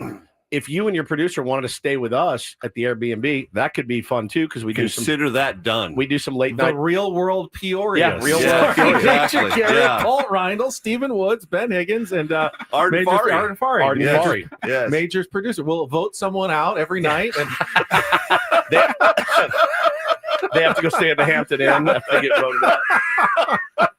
You're gonna love it, man. There's nothing like it. Yeah, take Major down to explicit for sure. We have a couple of things that we always do. Oh yeah. Pillow fights, yes, good call. M. Sanchez. Let me just ask this: will there be anyone older than 63 there? Oh yeah. Okay. You will not nearly be the oldest. Okay. We had I think he's 94-year-old first baseman that Mudd and I got in a fight about because I was pitching and they hit a ground. Somebody hit a ground ball to Paulie. They put Lou over at first base. Lou didn't know what planet he was on, and Paulie throws it to Lou right in the chest, and Lou just and watched it go by. It was a slow chopper. I had to put something on it to get the ball there in time, and as soon as it left my hand, curry on it. Dude, it hit him right in the chest. Right in the chest. He like Olay. He was out of the way. And it just rolled all the way down. Now, right mind you, I'm pitching. Right. And I look at Mudd and I go, and I hold my hands up and he goes, "It's his fantasy camp too." And I'm like, so I go after and I walk up to Mudd. I'm like, you ever hear of hiding a guy in, I don't know, right field, maybe? He didn't know where he was, and you got him at first base? How's that going to work? And I was pissed. And then I had to go, Paul, I'm sorry, Mudd. I get a little competitive. Sorry, dude. But I mean, it was like, he watched me go by, and I went, oh my God. Paulie gets robbed of a great play. I make a great pitch, get the guy to roll over. It was the third out of the inning, get out of the I'll gym. never forget Mudd screaming, "It's his fantasy camp too." All right, you got me again. He was halfway between the dugout and the third baseline, like he was going out to make a pitching change or whatever. He's like starting to walk out of the dugout. And he's got his arms in the air. He's like, "It's his fantasy camp too." Oh, I was so mad. I was so mad. So you play adult baseball now? Yeah. So I played it several years ago, and a lot of guys in their 50s, some in their 60s. I was in my 50s. And there you go. Yeah. Spring champion. Yeah, so we had a slogan. So someone's up and they drill the ball to the gap. we would all scream from the bench, take one. Take one. Yeah, single. Stay at first, buddy. Stay at first. I'll tell you this, man. It's, whatever, 8 months away or whatever it is. Start stretching now. Yes. I'm telling you. Start. A lot of hamstring attention starting. Yeah, they do now. have their amazing staff of trainers that will be there. Like the Padres' actual Major League training staff will be there treating you every single day. It's got to be their worst week of the year. I mean, it's got to be. By far, it has Everyone to be in their there worst week of the whining year. constantly. I can't even imagine what that conversation was like when Padres management went, hey, we're going to need you guys in January to treat a bunch of weekend warriors for the week and keep them healthy and on the field during fantasy camp. You mean I go from Manny Machado and Fernando Tatis Jr. to this Flubbo. Yeah. That'll be me. That'll be my nickname, Flubbo. That cold tub is just filled after the game. Filled in the hot tub. I mean, it is nasty. It's nasty, man. We all come hobbling in off the field, and they just bring cases of beer and just dump them into the cold tubs and say, "Have fun, boys." It's a blast. There's nothing like it. Spikes or plastic cleats? Plastic cleats. Plastic cleats. Got it. Okay. Yeah. Absolutely. Okay. And we'll get y'all dialed in. Yeah, we'll get you dialed. It's there's nothing like it. You're gonna have the time of your life, man. The thing I'm most anticipating, and I mean this sincerely, is to go in the first time when you go into the clubhouse and they've got your it's unreal. They got your jerseys. There's nothing like it. And that's the thing I'm hanging most in your locker. Garrett, and they lay it out for you. Yeah. There's nothing like it on the planet. Yeah. It really is the best. Emphasis on fantasy. All Fantasy. unreal. Yeah. All unreal. It's the best. You really you let your mind wander to What could have been? What could have been if I was any sort of talented. Yes, all those dreams I had on the Curry Mesa Little League. That's fields. right, man. We won't see you as much though because the rookies they have to go into the minor league clubhouse. Well, we might because we will. We volunteered to go in the rookies. We've already been there enough. I want you in the big one. They'll put you in the big one. They'll put Major in the big one. He's a celebrity. You don't put celebrities in the little one. Pseudo celebrity. But it's grown. I mean, the first year we went there was like 19 guys, 2 teams that you just played each other all week long. And you had like 4 empty lockers on each side. Yeah, you had the whole thing yourself. They have like 85 lockers in that giant clubhouse. There was nobody there. And now it has expanded so much that you're like rookies or guys like me and Woods were like, we don't care. Just put us wherever. We'll dress in the hallway. We're just happy to be here. They'll put you in the minor league clubhouse and you got guys like Boston Bateman and Ethan Salas. They're right next to you. Really? Yeah. By the way, great point from Dominic here. I wanted to let you know if Tim Flannery offers you a cookie, don't eat it. Eat it. Okay. Do not. Hey, when I tell you, don't eat it. And if you do, eat a quarter, not the whole one. Right. The worst night of my life, of my entire life. That was the worst night of my life. Here, would you like a hallucinogenic cookie? Right. Oh, don't worry, Woodsy. It's mostly CBD. If that's mostly CBD, I've never seen Woodsy like this. Never. I was like under the covers at 5 p.m. crying, like praying to get home. Please take these spiders off my face. It was unbelievable. Where did the spiders come from? It was terrible. Don't eat that. I love Tim, but all right, cannabis. Yeah. We need a contestant. Take on Woods. I don't know. Did you ever play Take on Woods at home, Major? This will be a chance to see this guy who is really good at this game work his magic in person.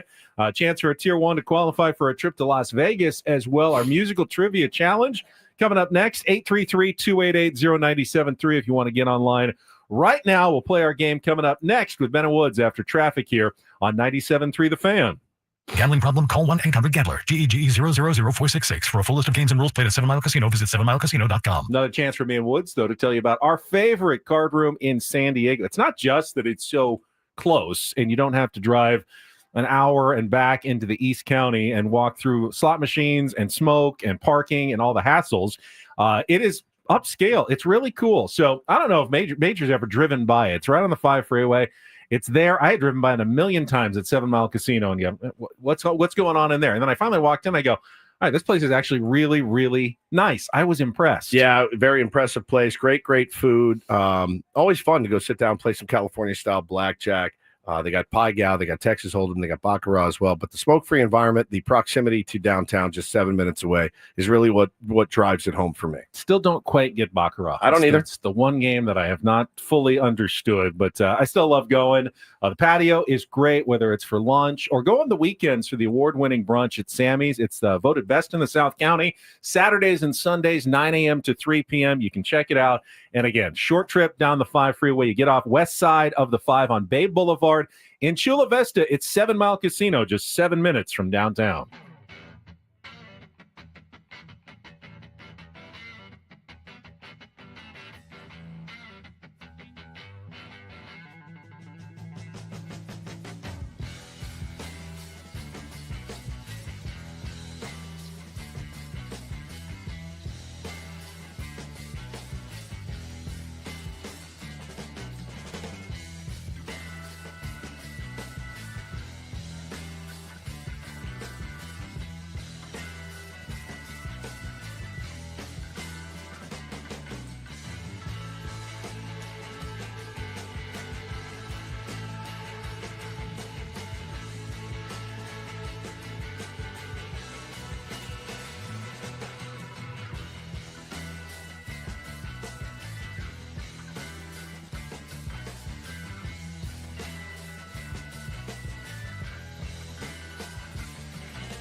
Hey players, things are about to get real here in San Diego. Introducing the all-new Jamul Casino Resort. With a 200-room hotel tower, exciting new eats and drinks, plenty of new places to play, and a luxe spa and salon. Hello, rooftop pool and deck. It's where players can play their hearts out and enjoy all the perks that come with it. It gets real this summer at the all-new Jamul Casino Resort, the players' place.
Curious, Major, if you were to play Take on Woods, what genre of music would you like your trivia to be related to?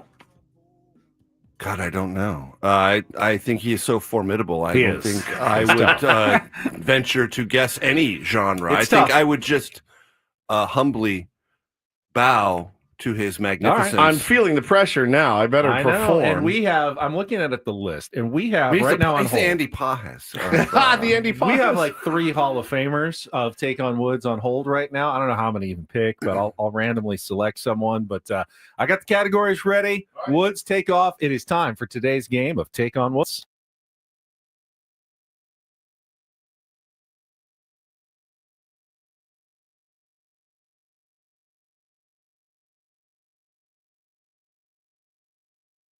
Take on Woods brought to you by Bay Alarm, security and fire alarms for every business. We got you. We haven't heard from Maggie in a long time. Guy and Roger, I'm sorry. I would love to hear from you. But Maggie, it is good to have you back on Take on Woods. How are you?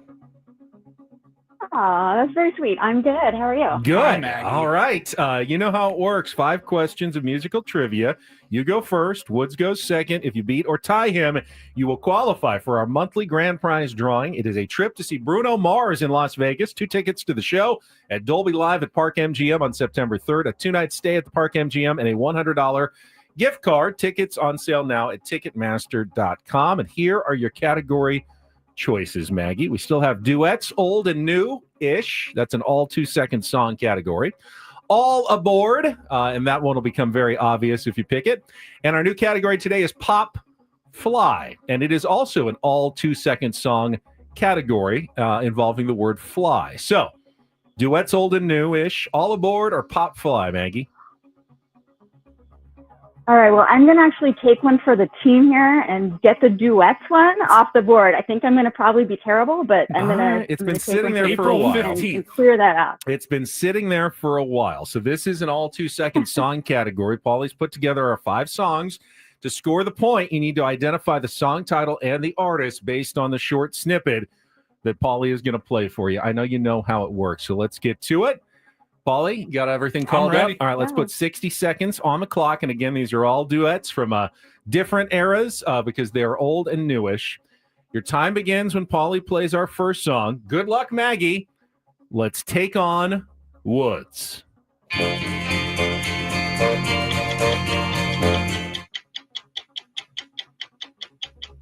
I got you, babe. Sonny and Cher. Correct. Song number 2.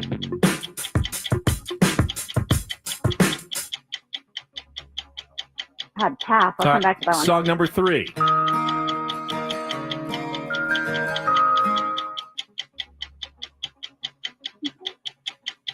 Pass. All right. Song number 4.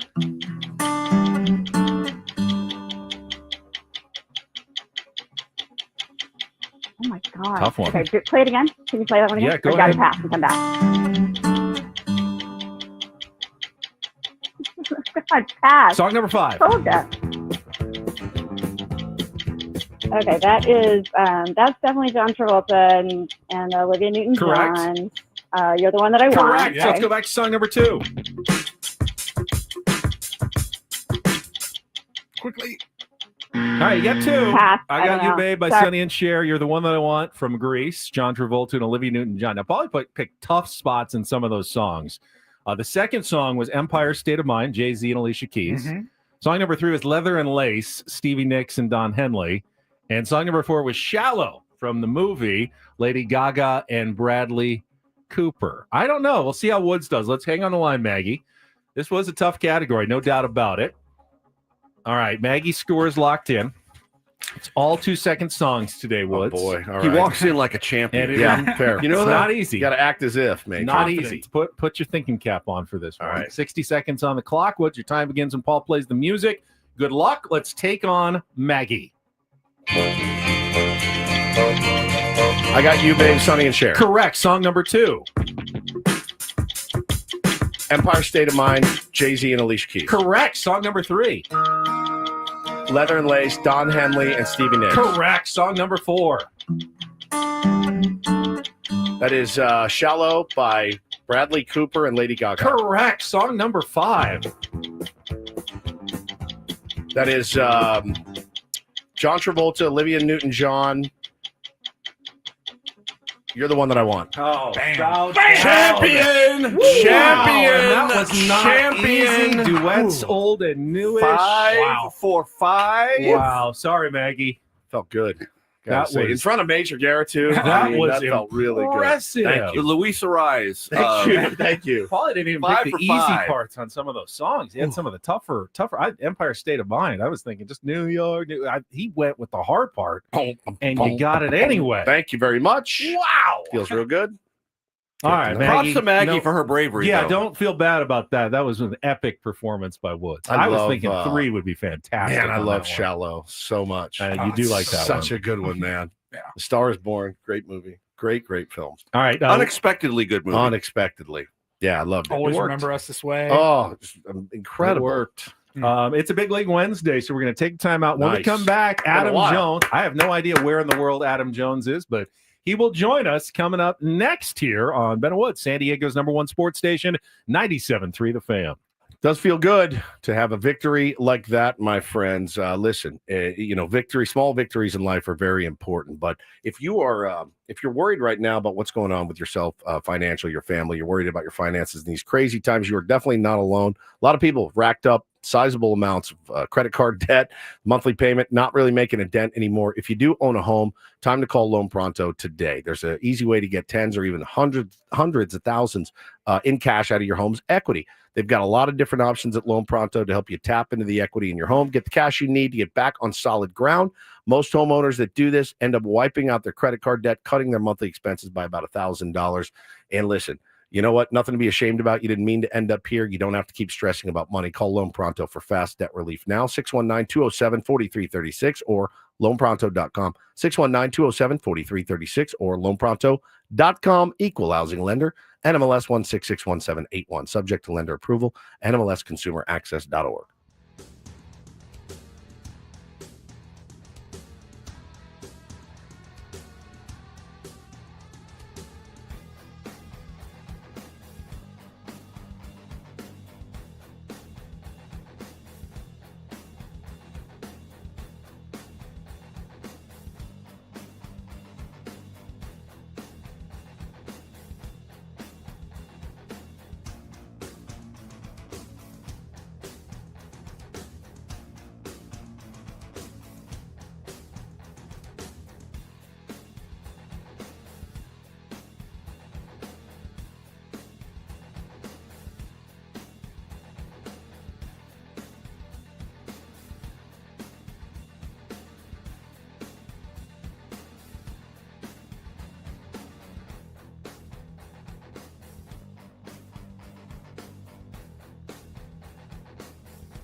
Hey players, things are about to get real here in San Diego. Introducing the all-new Jamul Casino Resort. With a 200-room hotel tower, exciting new eats and drinks, plenty of new places to play, and a luxe spa and salon. Hello, rooftop pool and deck. It's where players can play their hearts out and enjoy all the perks that come with it. It gets real this summer at the all-new Jamul Casino Resort, the players' place.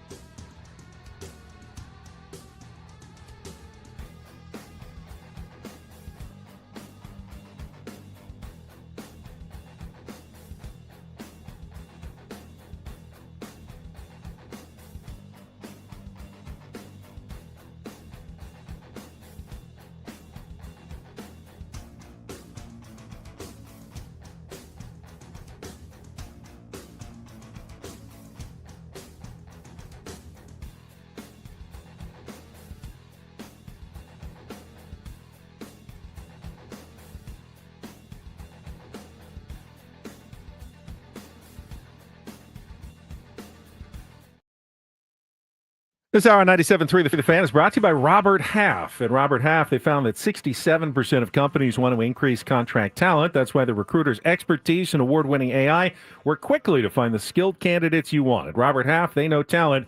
Visit roberthalf.com/talent today. We've been doing Big League Wednesdays for a couple of years now where we bring on ex-players and, friends of ours, managers. And we have a problem now because they keep getting hired away by big league teams. We'll have Brett Boone this week to the Texas Rangers, and Adam Jones, who's been our Wednesday guest for a couple of years now, got officially hired by the Baltimore Orioles. But they have graciously allowed him to come back on the air with us. He is standing by and will join us right after this check of traffic on 97.3 The Fan.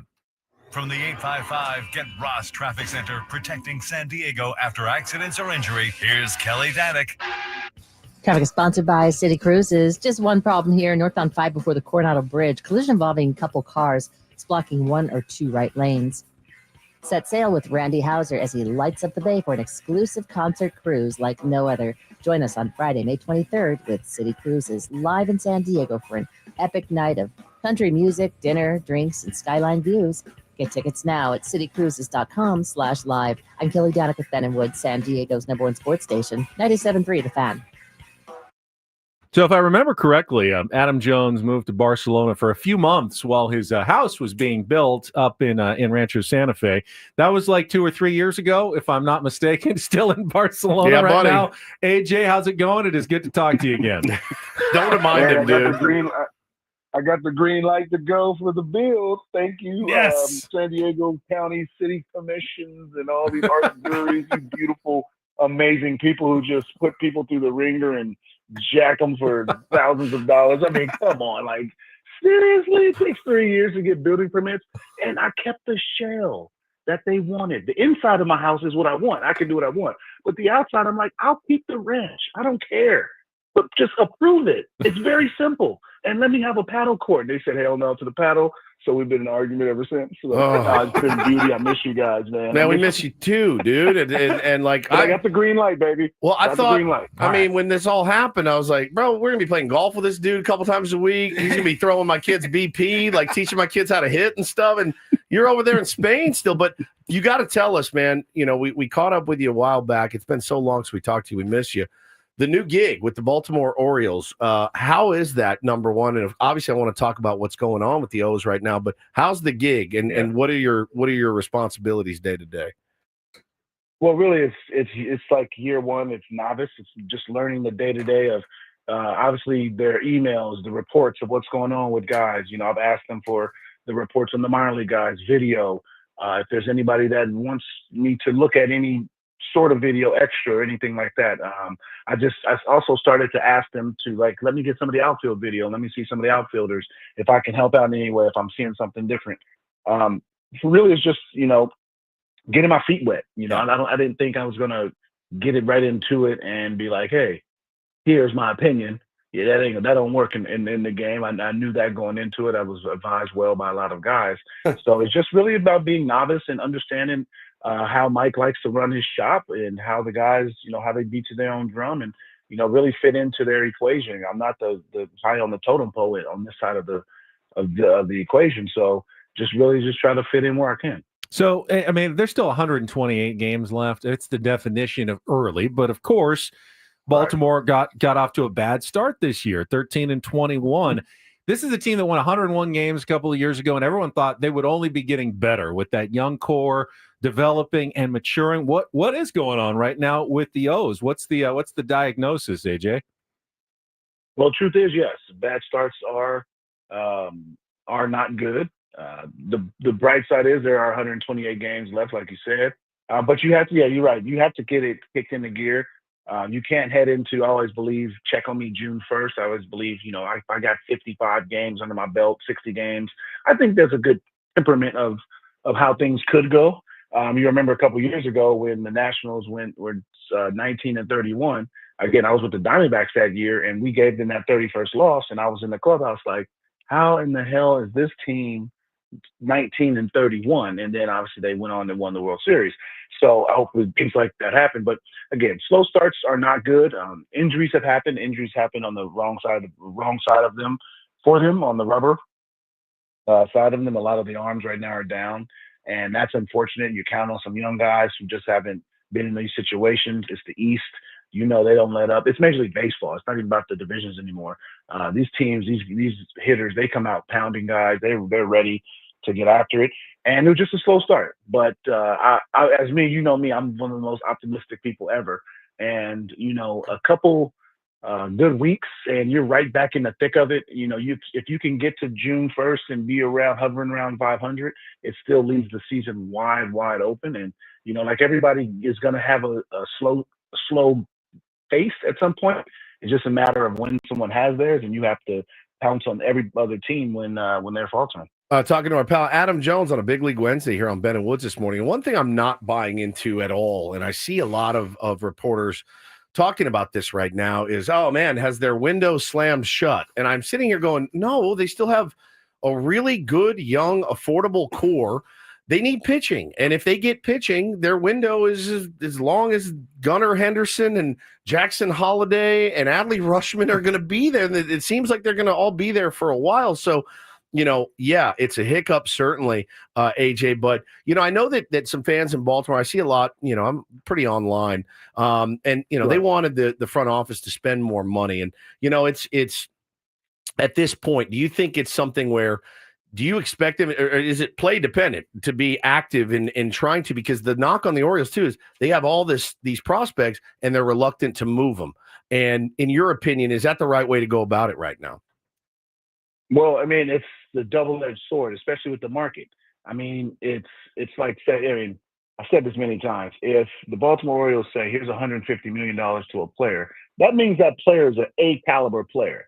That means that the Phillies, that means that Boston, that means that New York, both of them. That means that Chicago. That means that the big boys up north, LA. That means the big boys right there at the border, my Padres. So it opens up. It's really hard for them to get the A player. I've said this, they can't miss either. We talk about like Jacoby Ellsbury when he went to the Yankees. He got the same deal that Chris Davis got, but it didn't hurt them the same way that it hurt the Orioles. That's true. I mean? Yeah, you can absorb it.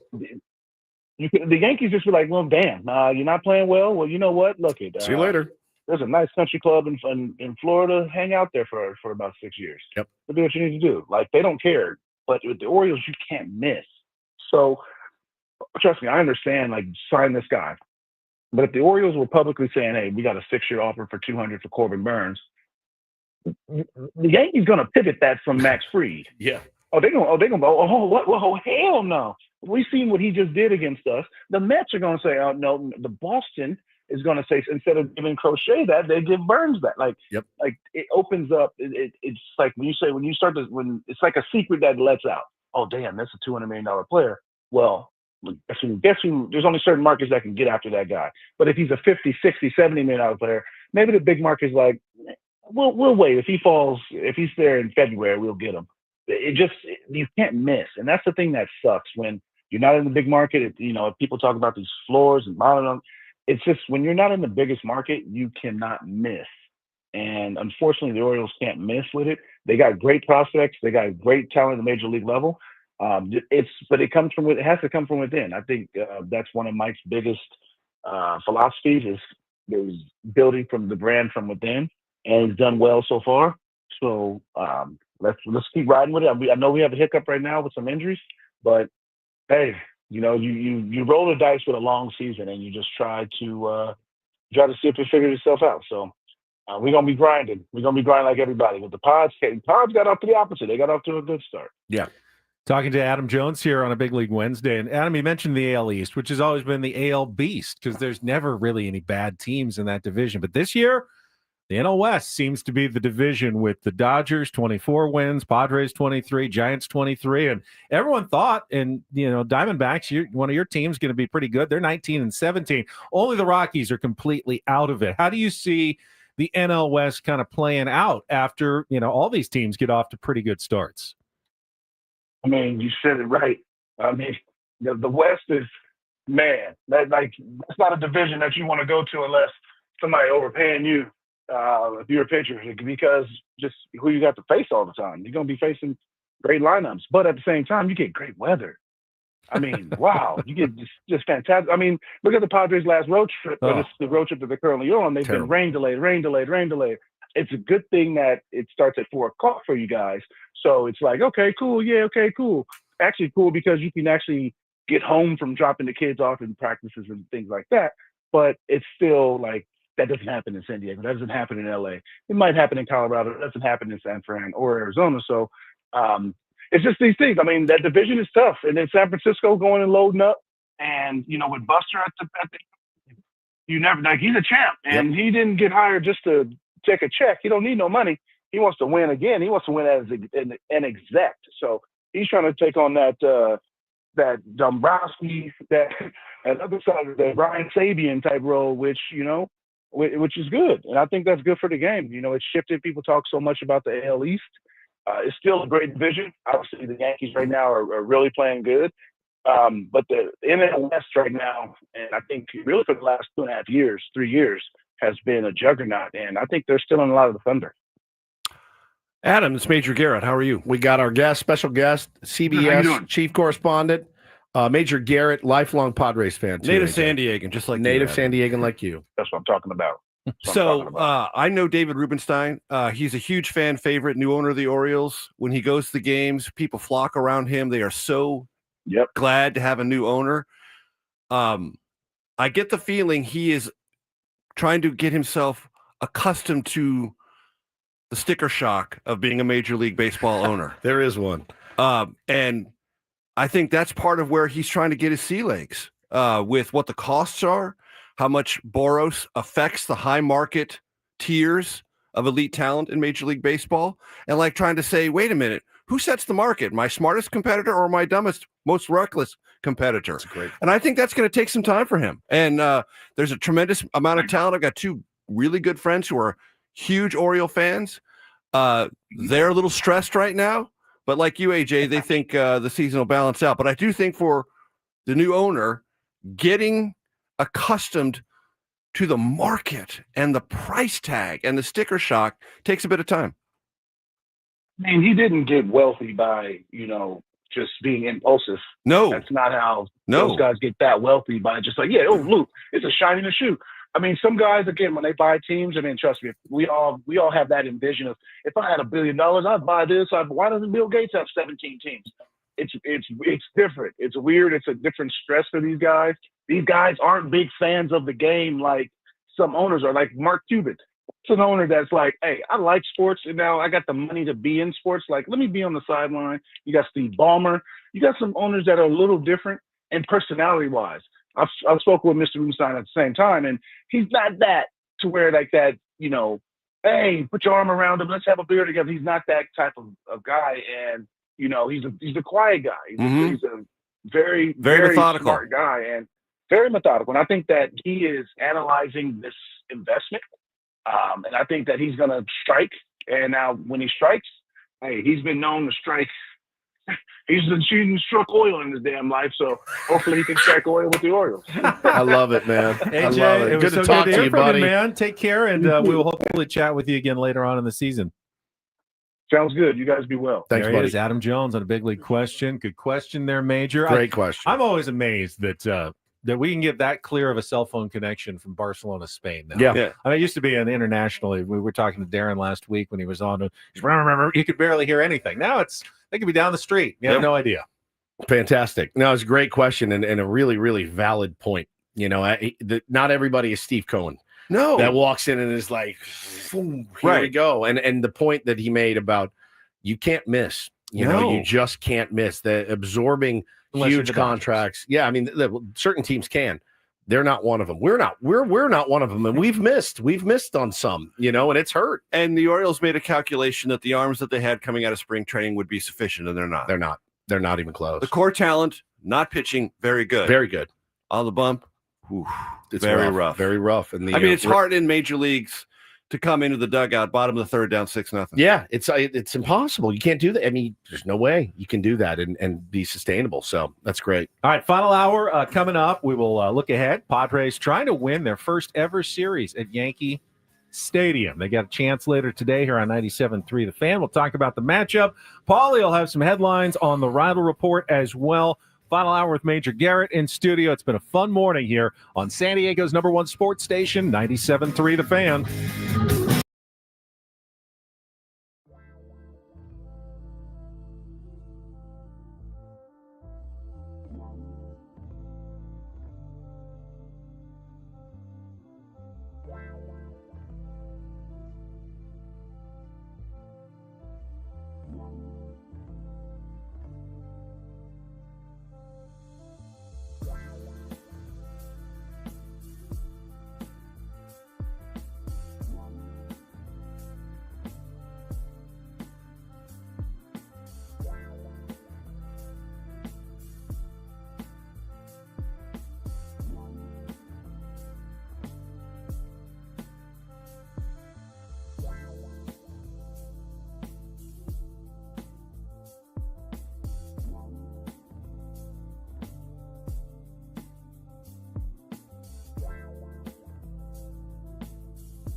Chat's always full of great ideas. Is it? Yeah, it is. We It's have really, a really, cool. really great audience. Tier 1s, and we get to interact with them more than you probably get to interact with your CBS News viewers mostly. Yeah. But they're smart, they're savvy. They're good, quick. great baseball fans. Yeah, they're sharp. My Really sharp wife bunch. this morning, she uses AI a lot. Does And she? We have a discussion about it, and I don't use it particularly a lot. What does she use it for? For real estate. Real estate, stuff. that's Yeah, right. Yeah, Okay. so she does it for real estate stuff. And It's very much a catch-22, man. it is, and it's one of those things where it's like I don't want to go down that road. For me personally, I like, for as bad of a student as I was an English major, and one thing I took great pride in is that I always wrote my own papers. I never grabbed, I read the books and I did the work. It's like the one thing in my life that I can look back on and go, I'm proud of that. Right. Mhm. And so we talk, you have other things, but you can know be what I'm proud saying? of, Woods. I mean, bro, when I was in other classes, yeah, dude, I'd have the crib sheet here. I was not the only thing. I only gave effort in things I cared about. Right. Sure. So when I had to take geology in college, I was like, I don't know. I'm not learning this. So I had the crib sheet. I cheated my ass off to get through that class. And I'm, with English and stuff. But anyway, it's a long way of talking about with this gig. I don't want to use it a lot. I don't want to really use it ever. It's funny to do a picture here and there, but we were talking about this morning and I said, the chat is kind of like my AI. Like they give us so much information. And we just got this suggestion from Mark that said, for the after hour show, how did you not consider hot beef for the title of the show? That's an absolute layup. And I said, that's a really good idea. The There you chat go. coming through again. Hot beef Hot with Ben beef. and Woods. It's pretty solid. Yeah, I like Pretty that. solid. What do we I like just that call idea, hot too. beef? So, or just hot There's beef. got to be a backstory. So there is. Ben, if you would explain this.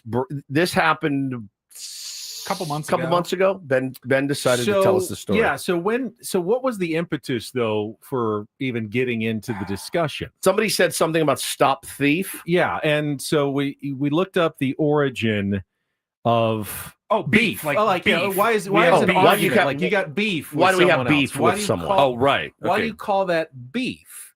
And I looked up the origin, and all these stories are somewhat, hard to really trace. But back in the, the 1700s in England, crime from like street carts was a big problem. People would just run by, grab stuff, an apple or whatever, and run. And it became so common that they got so tired of stop thief, stop. I mean, so that they turned it into hot beef, beef. And you would try to look and okay, who's Hot grabbing beef. something, stop the guy who just grabbed it. And so the vendors had the beef with the thieves, and it The was hot beef with the beef. thieves. So this Hot guy beef. tells Okay. this story on the air, Make sure you enunciate. and as he clearly. said it, he yelled it like that. And Paul, you have the drop. Hot beef. So immediately I heard that. I said, save that, and we'll use that forever. Right. There's hot beef T-shirts. There's all kinds of hot beef is really sweeping the nation, the Ben and Woods nation, as it were, Major. But Well, and like no, most of our drops, Major, it's funnier when Ben says it. yeah, it's not funny if I yell it. It's exactly. Hot beef. It's just doesn't have the same punch. But no, Hot beef. the chat is. Ben, can I see it live? Hot beef. There we go. Perfect. Beautiful. I mean, it's Hot just beef. absolutely perfect. How about Who Ben? farted? That's a horse's name. How about Ben going Who back and forth with farted? Ben yelling hot beef over Hot and over? beef. Hot beef. Hot beef. Hot beef. Hot beef. We just call it Two Crumb Creeps. Yeah. As our show name as well. That's right. Okay. Have you seen that clip? No. Okay, so this was a politician back in Philly. the mayor of Philly, and he was being hounded by reporters who were like walking on the sidewalk behind him as he was walking back to his house. He was doing some things that were untoward Mm. in office. In Philly? In No. Philly. In Really? office, Very yeah. rare. I'm shocked. And they got him outside his house as he was walking his dogs. They ambushed him. You're a crumb creep. And I wouldn't take that off for nobody. And there's three of you and I'm by myself. And when it's over, there'll be nothing to it. Win or lose, okay? But you don't have the courage. You're a real crumb bum. Put that on camera. Yeah. You're a crumb bum, the three of you. Three of and I us. challenge you. You're a coward. You're a yellow sneak. Yeah. And if you want to, now what I say, let's forget all the rules of this great country we live in. I will go back to that wall with the three of you. Just me. You're a crumb creep coward. Isn't that incredible? That's we were talking Yeah. about how, these days if you watch Mike Schultz ejection the other night, Yes. a lot of unsavory words, probably. And I said, man, what if we brought back insults like, you know what, you're a real crumb bum. Yeah. And I said, that is just brilliant. And so we played that. That's one of our favorites. Do you ever get threatened by an interview subject? Ooh, yeah. Not like that. Not like that. Not like that. You're a crumb creep coward. Imagine a guy, the mayor of Philly, looking at you. You're a crumb creep coward. I'm going You're a real crumb bum. to take you behind there. Just me and All you. three of you. All three of you. Yeah. all three of you. God, it's so good, man. Yeah, It is although- so good. Although President Obama on global television told me my question was nonsense and I should know better. I don't like that one. Like Eric That Hosmer lives gets me to immortal. decide on that Immortally. question. Yes, in my career. Oh, that's tough, dude. And, that's That was someone you all good. obviously It was all have, good. have respect for. That had to be tough. It was great. It was great. I Yeah. asked a hard question. He was pissed. Everyone knew it. And that's what makes hard questions land. Mike Schultz just laughs at me when I ever ask him a question that he doesn't like. Yeah, he just laughs at me. I knew you were going to. Oh my God. It's tough. It is really, really tough. It can be very difficult. Listen, Do you guys have the Lee Ilya post-game clip? Lee Ilya? No, we don't. You can't air we it. could probably, yeah. You can't air it, but look it up, kids. It's a laugh riot. I think you have Tommy Lasorda's Kurt Bavacqua. Oh, the Kurt rant Bavacqua, yes. That's somewhere epic. though, Yeah. which is also another absolutely epic. I have never, ever, since I've managed, ever told a pitcher to throw at anybody, nor will I ever. And if I ever did, I certainly wouldn't make him throw at a 130 hitter like LaFay or Bavacqua, who could hit water if he fell out of a boat. And I guarantee you this, when I pitched, and I was going to pitch against a team that had guys on it like Bavacqua, I sent a limousine to get the to make sure he was in the mother lineup because I kicked that head any day in a week. I don't know. I guess that's Dodger loving, but that is still one of the funniest clips of all time. Yeah. Speaking of Kurt Bavacqua, as Ben calls him. But look up the Lee Ilya. It's so good. So I am in Texas Mhm. over the weekend, surprising my dad for his 70th birthday. Happy birthday, Dad. Happy birthday, Pops. And I sent this to Ben and Paul, and they couldn't believe it. I'm what's known in San Diego as San Diego's concierge. Mm. I get asked to do weird stuff. Weird stuff. Like The weirdest, of course, was the period. Yeah, guy got a Padres jersey, and he asked me, hey, bro, are you heading down to the game? And I said, yeah. He goes, can you stop by the team store for me? Now, I know this guy a little bit. He said, can you stop by the team store for me and grab me a period? Because I want to put it after the junior on Fernando Tatis Jr. His jersey came without the period at the end of JR. Uh-huh. So he asked his favorite radio host to head on down to Petco Park and Do grab. they sell? I don't know. I think they do. What? But it was the Is there a ask. special period line? There's a period line. You can get the tilde. You can get all kinds of accents and Right. stuff, right? Okay. And they'll do custom jerseys and Accent whatnot. grave for the French But speakers in the audience. it was one of those things where it was like, What? why? What? So this may be. I forgot. I can't believe I didn't do this Monday morning. Former Speaking of- Padres like Rob Deere, Kurt Bavacqua. Kurt Bavacqua. So yeah, you got a message from KB? So I'm laying in bed on Saturday night, and I get a DM from the great Kurt Bavacqua, who I love. I love KB. He's a lunatic, but I love him. He says this. He is the one legit San Diego Padre World Series hero. That's right. That's right. That's exactly Home right. run in the World Series. He says to me, this is the truth. Can you help me get signed in on a HUD website for a foreclosed property in La Quinta? I want to bid on it, but can't. I don't have an agent. KB. Tried to send this to Hannah, but it was kicked back. Can you help?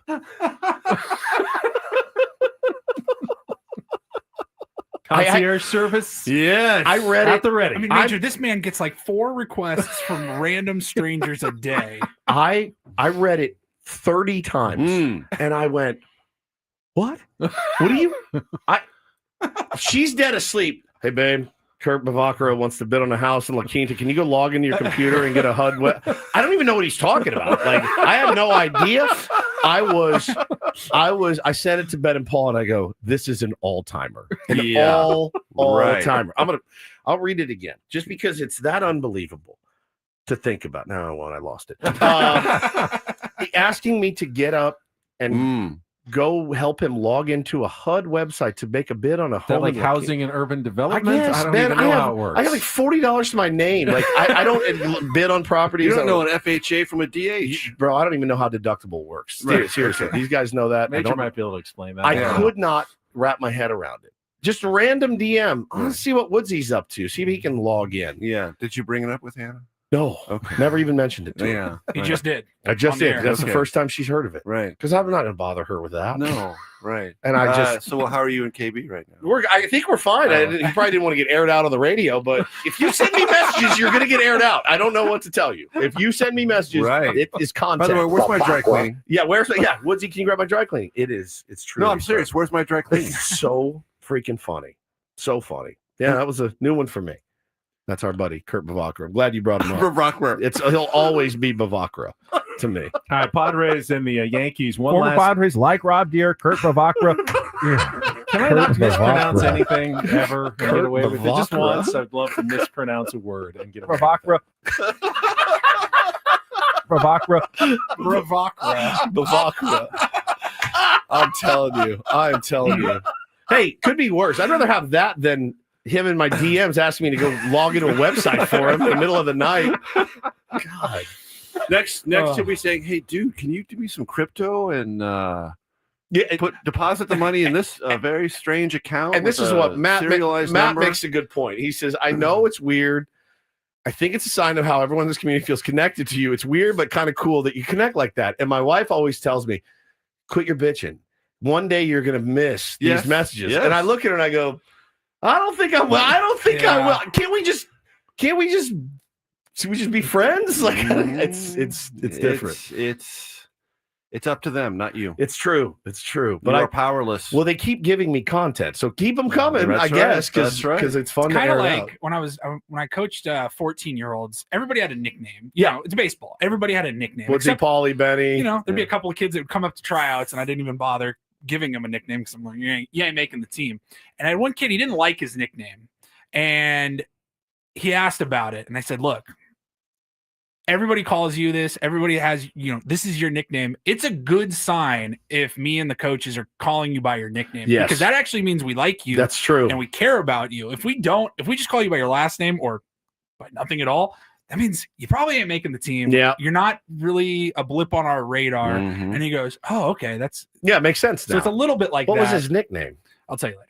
Oh, okay. Wow. All right. There we are. That's kids. 14-year-olds. Wow. Come on, Pecker. Make that play. His last name was Areola. All right. Okay. Like Paul, like the soccer player Paul Areola. Everybody in the coaching staff called him Nipples. Yeah. Okay. Makes sense. God, what can you please stop calling me Couldn't you just go Animal House Pinto or Flounder or something, Like Matt says, there's no faster way to get a nickname to stick than to tell people you hate it. Yeah, I hate when you guys call me Nipples. Actually, you guys can call me Nipples, and I would kind of like it. All right, Nipples. And I was like, I thought it was great. It made me laugh, but I was like, look, if it's really offensive to you, like, of course we'll stop. But Nipples, once he by the way, he kind of figured it out, first year in high school, and he's like, please stop calling me Nipples. High school's hard enough, I'm bro. like, bro, you're also my shortstop. You bat in the 2-hole, like you're good. It's so good, dude. That's so good. Rein it in, Ben. I know you're wanting to. He's rubbing his hands together. He's losing his mind a little bit. Just wanted to look ahead. Obviously, Padres and Yankees wrap up their series. 4:05 today, 3:05 with the Eco Water SoCal Padres pregame show with Sam Levitt. Dylan Cease on the mound against, guess what? Another former Padre. There's so many of them out there. Max Fried from the organization has gone on and done some pretty good things since he was traded. Was that the Will Myers deal? Max Fried, I want to say, way back when. Will was with Tampa Bay. Oh, that's right. Who did they get? Justin Upton, maybe? Yeah. Braves acquired Max Fried in December 2014 from the Padres, along with Jace Peterson, Dustin Peterson, and Malix Smith, in exchange for Justin Upton and Aaron Northcraft. Wow. Justin Upton deal long ago. And he's gone on to some pretty good things. Had a decent career, signed a big free agent deal with the Yankees. And sometimes that can be difficult. You go to New York. You have the pressure of being in the pinstripes. He's just signed a giant deal, and you get off to a bad start.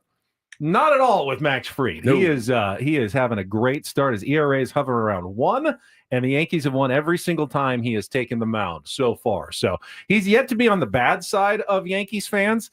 Maybe today's the day. You know it's coming at some point. He's got to throw in a clunker at some point. Let's give him the Luke season. Weaver treatment. Yeah, no doubt. No doubt. His ERA, Ben, this season is a minuscule 1.01. Yeah. Which is just spectacular. 6-0 with a 1.01 ERA. He's got the same number of strikeouts as Dylan Cease, 39 Ks on the season. We've got some guys that have hit him pretty well. Luis Ariz has hit him pretty well. Xander Bogaerts, 250. Elias Diaz, 273. Manny has struggled with Max Fried, 071. Toddy is hitting 400 off of him. And then on the other side, off of Dylan Cease, Paul Goldschmidt.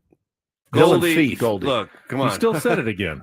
Did I say it again? You did. Dylan Thief. I don't know why I can't say it. Thespian. Dylan Thief. Anthony Volpe's hitting 400 off him. I do not want to see Anthony Volpe get any more hits, please. Padres, of course, beat Dylan Cease in the playoffs. No, they beat Max Fried. Beat Max Fried the last time they saw him. So they have had some recent success against Max Fried. But, of course, this is a completely different situation. Indeed it is. So it's a big one, man. Big one. Try to win that series in the Yankee Stadium for the first time ever. That would be very cool. Yeah, very cool. And with a day off and going to Colorado over the weekend, which is Woodsy's House of Horrors. I mean, it's not just my house I of know. horrors. It's the San Diego Padres House of Horrors. Have you been to that park? I have. I'm told it's great. Right when it opened, it was great. I've only been outside of it. I love that area of downtown Denver. Was Lodo. amazing. Yeah. It's a nice spot Would for love to go to a sure. game there. They have just not had anything going their way so far this season, though. They got to play a doubleheader on Thursday. So you win this one, you are setting yourself up for either a 7-2, maybe 8-1 road trip, which would be absolutely incredible for the Padres. But don't get ahead of yourselves. This one's going to be a tough one today in the Bronx. Janine says, I'll be at Disneyland so they can't hurt me. Janine, my dear, I will be coaching Little League at 4 o'clock on the dot. I am so excited that I want to get in my car at about 5:30 and be enjoying a nice 6-0 Padres lead at that point. But I will not be bogged down. All my attention will be on my Little Leaguers. And we got a text in earlier and I want to respond to because Paulie raised it with me. I went to Madison High School. No, I didn't make varsity because I didn't make JV. So there you go. It happens.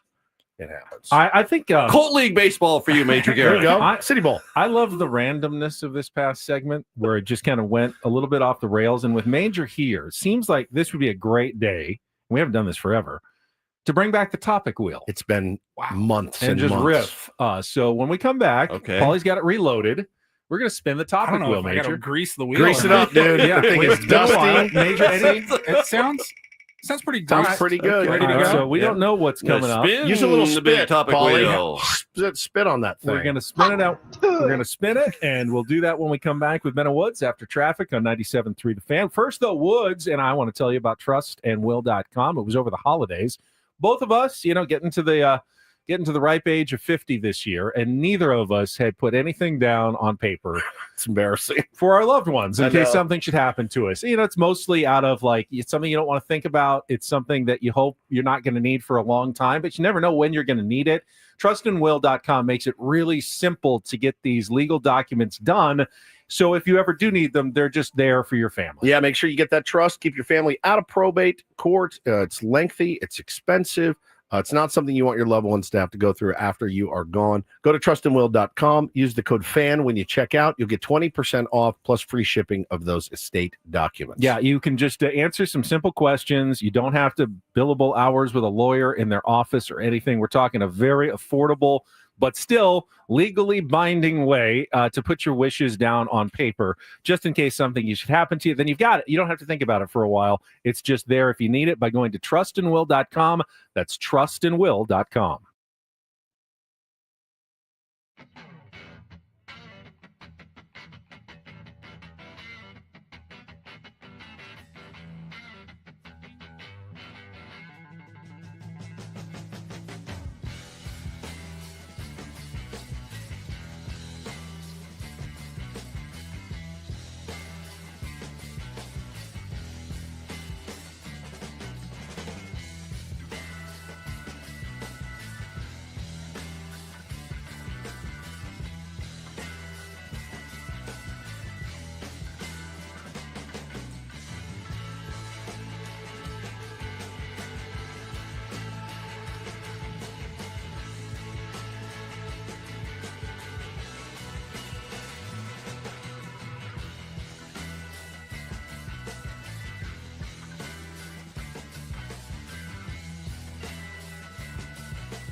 Hey players, things are about to get real here in San Diego. Introducing the all-new Hamul Casino Resort. With a 200-room hotel tower, exciting new eats and drinks, plenty of new places to play, and a luxe spa and salon. Hello, rooftop pool and deck. It's where players can play their hearts out and enjoy all the perks that come with it. It gets real this summer at the all-new Hamul Casino Resort, the players' place.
The topic wheel is making its return for this segment. We got Major Garrett in studio, and I don't know what questions have been loaded on here, but this could be anything, Major. Neither do I. Just completely randomness off the topic wheel.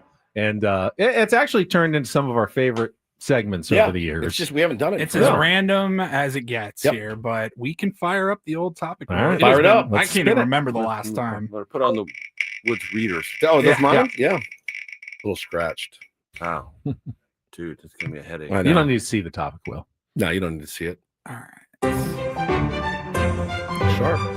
It's a good one here. If you had to move to another country, where would you move? Ooh. Woods has already made his wishes well known on this show. Indeed. He has a plan. I do have Major. a plan. Okay. Am I supposed to answer? No, you you go will first. at some point. Czech Republic. Oh, the Czech Republic. Wow. Okay. The Czech Republic. Prague is the most beautiful city in Europe. Really? Well, in my opinion, that's certainly subjective, but it has a couple things going for it.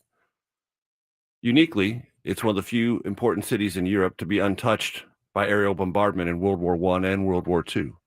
So from Radchany Castle, which is the seat of government, looking down upon all of Prague, with one sweep of your eyes, you can see 11 centuries of architecture. That's amazing. How much international travel have you done in your job? Considerable. Yeah, I would think. Yeah.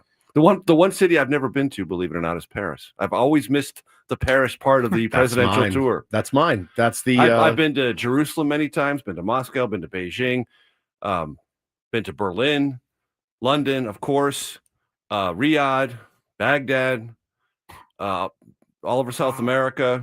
I haven't been to the two poles, but I've been all over. It's been a great privilege of mine, but I've never been to Paris. But Prague is a magnificent, beautiful city. Cold in the winter, though. A little bit. Yeah, sure. Good symphony, I think. Spectacular. And you're so close to, well, you've got everything else around Europe that you want to touch if you want to. My ultimate goal is when I'm done here is to go spend, I say 3 months, a summer, in Paris with my family and expose my kids to different cultures and be able to go on the train to a million different places, Prague probably being one of them. And not just, go live out of hotels and travel from Paris to Frankfurt to Italy. Like I want to have a home base, and I want to spend a week of doing nothing but just reading the paper and relaxing and walking cafe life for a while. And while my kids can get, this is how other people live and get exposed to that a little bit.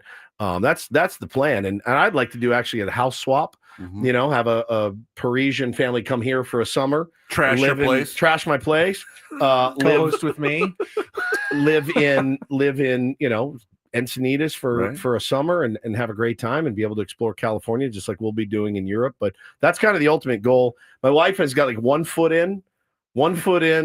She's like, oh, that's a sweet thought. She's not fully bought in yet, and I'm trying to get the buy-in. Are you capable of going to the cafe and putting in your order and waiting an hour? Not even a little. I can't speak any of the language. Because it's an hour. Yeah, before your coffee arrives. I went. We went and had the most magnificent honeymoon there. It was incredible, and it just grabbed me. And I just said, "Man, I got to spend some more time here." Yeah, Benjamin. Let's see. Food would be big for me. I haven't done much international travel. I did love Italy, but I think I'd probably eat myself into oblivion in a couple of months. And I love golf. I think Ireland would be a good spot for me. Incredible. Ireland's spectacular. Friendly people, good pubs, great golf courses. I think Ireland would be a place that I could live for at least an extended period of time. Been to Dublin, been to Belfast. Yeah. Paulie? Unfortunately, I'm in the same boat as Ben. I have not done I don't have a lot of regrets in my life, but lack of international travel is definitely one of them. Didn't get to study abroad like a lot of my friends did. So I haven't been. I've been to the United States, obviously, Canada, and Mexico, and Belize. Those are the only places I've been. So where would you live? I want to say, again, without having been there, I think Italy. Yeah. I have Italian heritage in my family. Hey, there he is. Here's the friggin' gabagool. Like my cousin goes every few years and he visits he visits part of the country that our family's from, and it just sounds amazing. My wife and I are in the very, very early stages of planning like a 2-week trip that goes through like Barcelona, like Spain, Italy, and Greece all together. All winners. You should crash on Adam Jones's couch. Yeah. See if he'll let you. Well, apparently he's moving back. Yeah, that's true. Let's do one more spin here before we go. All right, let's see what the topic wheel presents us here.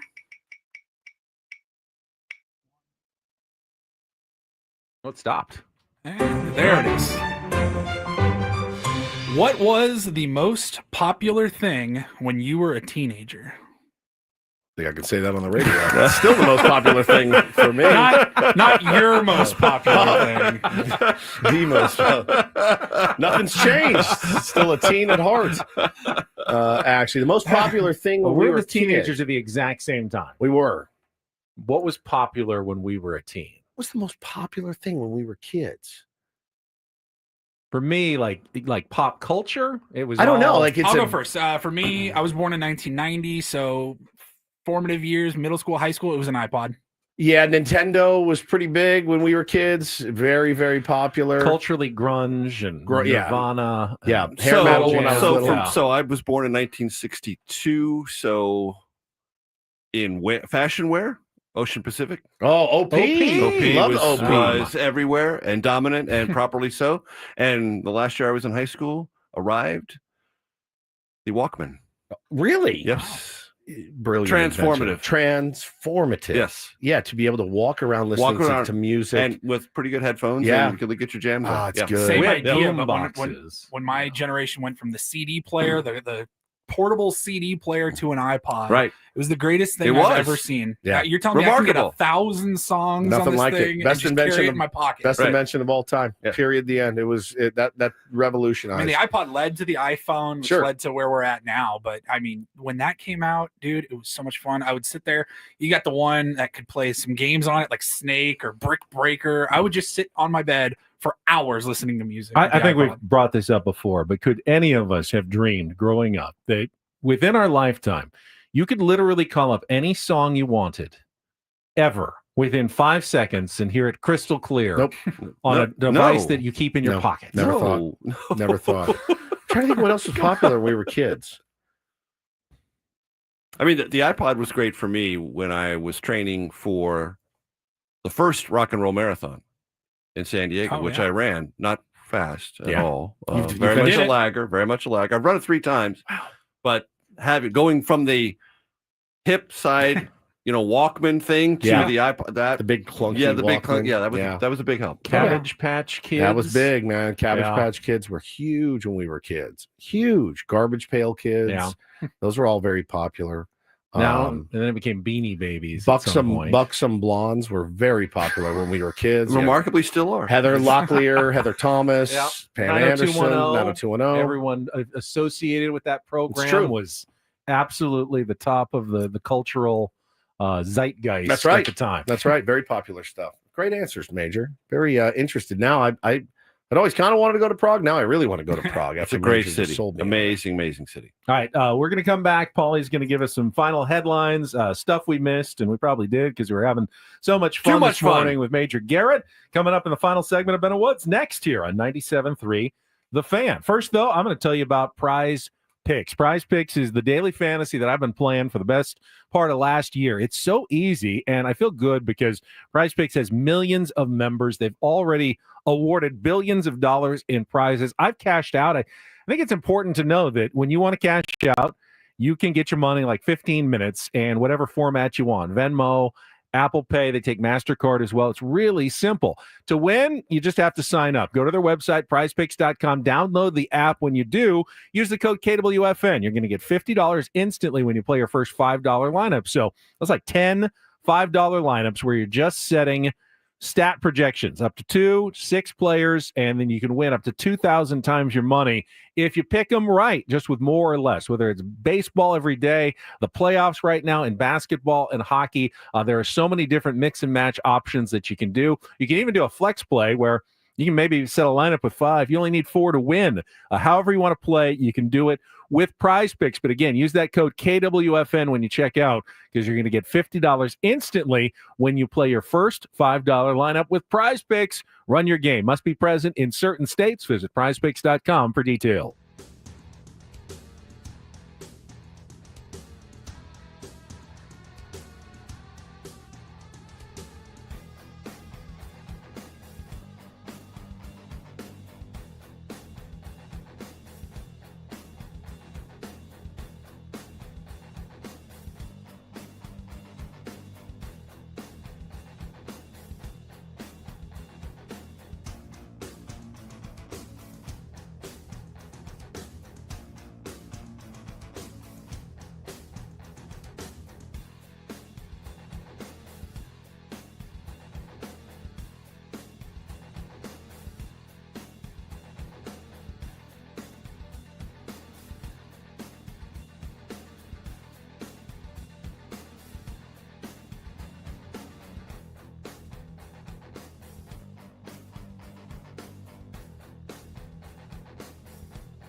Hey players, things are about to get real here in San Diego.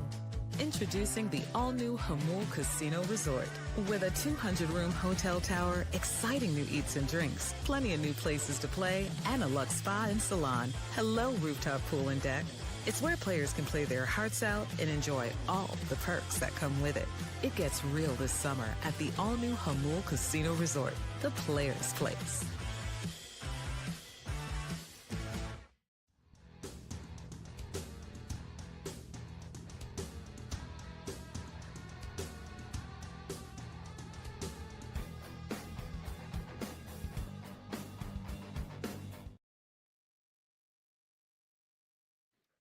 This hour 97.3 The Fan brought to you by Robert Half. At Robert Half, they found that 67% of companies want to increase contract talent. That's why their recruiters' expertise and award-winning AI work quickly to find the skilled candidates you want. At Robert Half, they know talent. Visit roberthalf.com/talent today. All right, we were definitely having so much fun with Major Garrett. I'm sure we missed a bunch. Paulie will get us caught up with the Reindl Report headlines right after our last check of traffic here on 97.3 The Fan. From the 855 Get Ross Traffic Center, protecting San Diego after accidents or injury, here's Kelly Danick. Traffic is sponsored by City Cruises. Tow truck helping to clear crash westbound 8 before College. It's in the Center Divide. Then just up ahead before Waring Road, got a stalled car in the Center Divide. Also going to find eastbound 56 before Carmel Creek Road. Caltrans is running a traffic brake to clear a pothole in the right lane. And we got a traffic alert westbound 76 at Coast Highway off-ramp. That is blocked, all due to a collision. They don't expect to have that reopened until about 10:30 this morning. So if you normally take the Coast Highway off-ramp, give yourself a little extra time. Set sail with Randy Hauser as he lights up the bay for an exclusive concert cruise like no other. Join us on Friday, May 23rd with City Cruises, live in San Diego for an epic night of country music, dinner, drinks, and skyline views. Get tickets now at citycruises.com/live. I'm Kelly Danick with Ben & Wood, San Diego's #1 sports station, 97.3 The Fan. And get things started here with our today's edition of the Reindl Report. Now tuned into the greatest.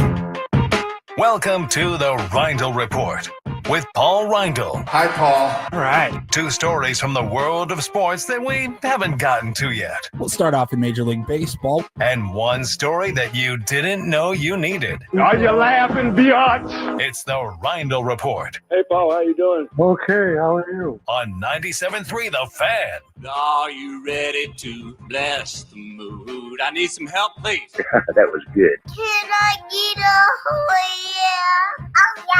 Oh, yeah. All right. All right. How we doing? All right. All right, gentlemen. Where to begin? These are all just kind of sports-ish stories this morning. Sports adjacent. Yes. Sports adjacent, baseball adjacent here. I don't know why this makes me laugh every time it happens, but unfortunately, I guess we'll do a shout out to his family here because Shout out to his family. a White Sox fan in his obituary Oh, yes. dragged the Chicago White Sox. Yikes. Saw this going around. I think John Boy is who posted it originally. And it says here, this guy's name was John Bernard McDonald. And his obituary, he passed away on April 23rd, a few weeks back. It says, John Mac McDonald, age 77, of Glen Ellen, passed away after a short illness on Wednesday evening, April 23rd, at his home, surrounded by family.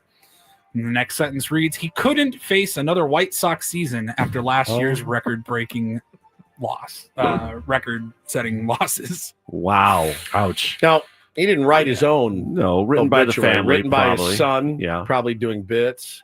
I'm sure his he dad. maybe made a request. Yeah, could have gone to trustandwill.com, use the code FAN at checkout to get 20% off, and then written that in to his, hey, in my obituary, I wanted to say this. So we've actually had requests, Major, for That's people, very deft product for people who placement. in Like their that. Very will good. Very have good. asked for a shout out to his family on the Ben and Woods program. If they pass away, they're Wow. hoping to get one on the show. It's kind of fun to have Major in here because we've already had to kind of tell you the origin of a lot of these clips and like DD Mega, DD Mega Doo-Doo. We've been playing that every day for like years. 5 years, and you forget that people maybe don't know Do you know the origin. origin of shout out to his family? I do not. Okay. So this was within a week of George Floyd dying and still in COVID protocols. It was early June. Yeah. David Guetta, the DJ, was doing a charity event streamed on the internet. He was on a rooftop, I think in Miami.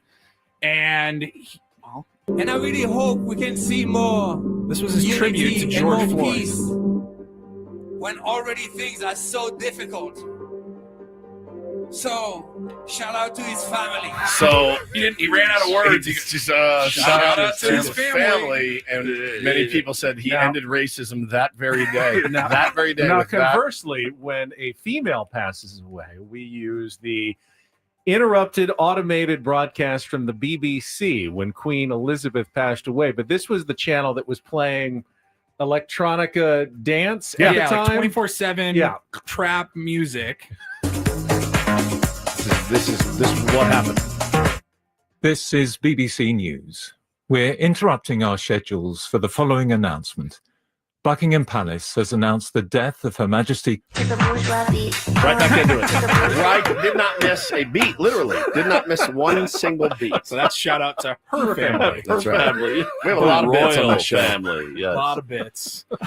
So shout out to John McDonald. I'm glad to be here for Origin Story Wednesday. Well, and so I ask you as a long-suffering San Diego Padres fan, would that be something that you would include in yours? If if they don't get one while you're on this this planet, this mortal coil, yes. Would you include that in I your don't, obit? I don't know. I haven't really given it any I thought. haven't either. I haven't either. You know, I was watching the clubhouse last night, and they were talking again about when the Red Sox finally won. People took the headline from the Boston Globe to cemeteries. Yeah, placed it on for graves. their parents and grandparents to place it on their graves. I remember seeing a photo maybe or a video of a guy when the Cubs won their World Series in, what was that, 2016, sitting at his father or his grandfather's gravestone and listening to the game on the radio so sick, as they man. clinched. So and I was cool. just like, God, that's sad and awesome and beautiful all at the same time. I honestly don't know how I would emotionally get through a world championship. I really don't. I think it would be overwhelming. We don't have to get into it again. Did you let yourself kind of start to go there last October? Oh, sure. I was super optimistic, especially after the way things. Yeah. But I think getting to the World Series would be great, but to win a world champ, I think I would just kind of melt down. Because you've gotten a two. You've seen two. Didn't go well. Well, the luck of this franchise is twice two best teams. I know it's play weird, the team of the I decades. actually feel like they were closer last year than they were the years in they 98, went 84, to the World Series. They had no hope against either of those teams. They really didn't. But last year, they absolutely had not just hope, but a really they good make it to the shot World at Series. They're world champions. Yeah. Agreed. Do have another story for you. I guess I'll just do really quickly some breaking news. Wasn't going to talk a little NBA, but just got an ESPN push notification. Steph Curry, grade 1 hamstring strain. He will be ruled out for Thursday's game 2 tomorrow night. That's tough. They won game 1 last night, Yeah. but Curry had to come out with the injury. Now, Buddy Hield's been hot from 3-point range, but you can't. I don't know how long you can survive the loss of Steph Curry against Anthony Edwards and the Timberwolves. That's I church. feel like this is probably this next story could have been a don't do this if I found it before then. But there is a unnamed anonymous Colorado Buffaloes fan who is suing the NFL. I saw that. Yeah. I saw this headline. Yeah, he's going by John Doe in the case, but he is seeking $100 million in damages from the NFL. It's a lawsuit filed against him for Shedeur Sanders dropping to the 5th round. He is saying that the NFL's actions and the dissemination of slanderous statements have caused severe emotional distress and trauma to him, the fan. Mm-hmm. And he is suing the NFL. I don't know how much of a case he's got. Not much. Zippy. But I like the ambition. Who would you sue for causing you emotional stress and trauma? Well, I know who the Padres fan base today would be. Serving Wandy Peralta left and right. Poor Wandy. Somebody tweeted Wandy looks like every time he pitches looks like they just woke him up and said, "Hey, you have to go pitch." He does. He looks a little bit. I shall not tolerate any Wandy Peralta slander. Yeah, Wandy's been fantastic. Fantastic. It's all right. I mean, it happens. It's all right. You got to like you have to pay money, right, to file some lawsuits. You have to have a lawyer of some sort. Yes. I mean, he's just wasting a ton of money here. Yeah. It's just no case at all. No. Or if there was, then there's so many cases we'll never get to the end of them. He's claiming the NFL violated antitrust laws and all of the trauma It's that been the first draft he's ever been a part of. Yes, yeah, exactly. And then finally, we'll wrap it up here. Google is You currently. ever heard of Ryan Leaf? Yeah, Ryan Leaf, Right. Dean Talk about Spanos, emotional distress. That's right. Google is currently sharing a bunch of stats on things that top search trends from Americans that they've been Googling over the last year. And so I've got a list here of the top 5 questions that kids have been Googling about adults. Now, all 3 of you guys have children, so maybe you can relate to this. We'll start with number 5. The question was, why are adults so condescending to kids? Well, I can explain it to you, children. Thank you. Thank you. Please. Thank you. This one's a little self-explanatory. Kids are searching, why are adults so tired? Well, because of your little asses. That's why. Because I work. Because of your runaboutism. Yes, I make dinner. I go to the grocery store. You piss and moan about the dinner that I put in front of you every night. I'm on Snap alert at my house is about wasted on the young. Yes. Is really you don't understand it until you get older and you realize how good you had it. You never woke up with a sore back. You didn't have to work all day long. Yep. You felt when you were young, like, oh, this is so hard. So much was being put upon you. Yes. And you've got all these things in school and you're worried about it. And then you realize, man, I had it good back then. It's true labor of love being a parent. Truly. It's No the doubt. definition No doubt. of labor of love. Yep. And you get that, you went home last night, cooked, got all the plates ready, got it done, put it down, and I get both of them. And I'm like, I'm ready to snap necks, man, at this point, because that's no BS. That's 400 days in a row that's happened. It 400 days in a row that I puts it in. I don't want this. And my 4-year-old is now in the, if I don't like it, I'm gonna overreact and flip something or pound the table or go pout and go cry. I now make dinner for myself. I eat my dinner. I get mine first. And then, like, they got home a little later, and I said, here's your plates. Eat it or don't. I don't care. So maybe not serve artichoke hearts and I'd never. It's so basic. It's so basic at my house, man. And they're on my last nerve with this. I had one who ate nothing but buttered noodles for probably 4 years. So. 4 years. Yeah. Yeah. But now he's a great eater. So, good idea. Andrew says I could sue them for emotional distress. Yes, there you go. Yes. Have more money than I do, that's for sure. All right. Top questions on Google that kids are asking adults. Why are adults so blank? Why are adults so stupid? Sounds like a kid asked that question. Yeah. Why are adults also something you will grow out of? Yeah. Why are adults so obsessed with Disney? I have the same. I Googled the same question. And the number one question: why are adults so mean? That's Again, what kids are asking. Again, Google. I get, like I tell my kids and my wife, I give the energy I get. That's what I get. I think- if you give me good energy, I'll give you good energy back. Right. If you don't, you will not Kids get it. mistake everything for mean, though. Oh, they do. And it's not really mean. Just because you're denying saying a child no is not something- mean. something that they want. That's not mean, kids. Yeah. Right. It's actually responsibility and a teaching moment. Yeah. Now perhaps. saying It's no while holding a blowtorch could be interpreted as mean. Yeah, exactly. Not that I've ever done that. I mean, not this week. They are. Yeah, they're pushing me to my limits at this point, Major. I don't know how you did it with 3. 2 is such a challenge, but 3 is a great number. You're outnumbered at that point. I mean, That's why it's a great number. Unless you have 2 wives, which I don't think you do, you are fully outnumbered with 3. There's no chance. Well, I have had 2 wives. Oh, just I have 2, not at the same Just time. Not at the same time. Yeah, exactly. Fair enough. Thank you so much for coming in today. You were excellent. Thank you for tolerating me. Please do it again. Major said that we were allowed to kick him out of the studio at any time when we got tired of him. He was here at 6 a.m. and You got it's now 1 minute left. 9:53. All right, we're tired of it. Okay, Get out, Major. We're now done we with can you. breathe. Have a safe trip back to Washington, D.C., but it was definitely good to see you, and we're looking forward to seeing you at Fantasy Camp Well, you'll see me before January. then. I You'll hope see so. me before then. You I will hope so. definitely see me before then. We'd like to go play Rams Hill again. Sure. Ben's afraid to ask, so I'll just ask. We You want you are to welcome. invite You are us welcome again at Rams Hill at to any Rams time. Hill. And you can stay at my place. Oh, We redid all the I love grass that. out there. I've heard it's spectacular, but I Yes. do need to make a return trip out to Rams Hill. One of the and most fun days we've had. Borrego very soon. That is it for us. We will be back not only for our show tomorrow at 6 a.m. Of course, it is a roundtable Thursday from 10 to 11. So big Thursday, off day for the Padres. Hopefully they'll get a series victory against the New York Yankees later today.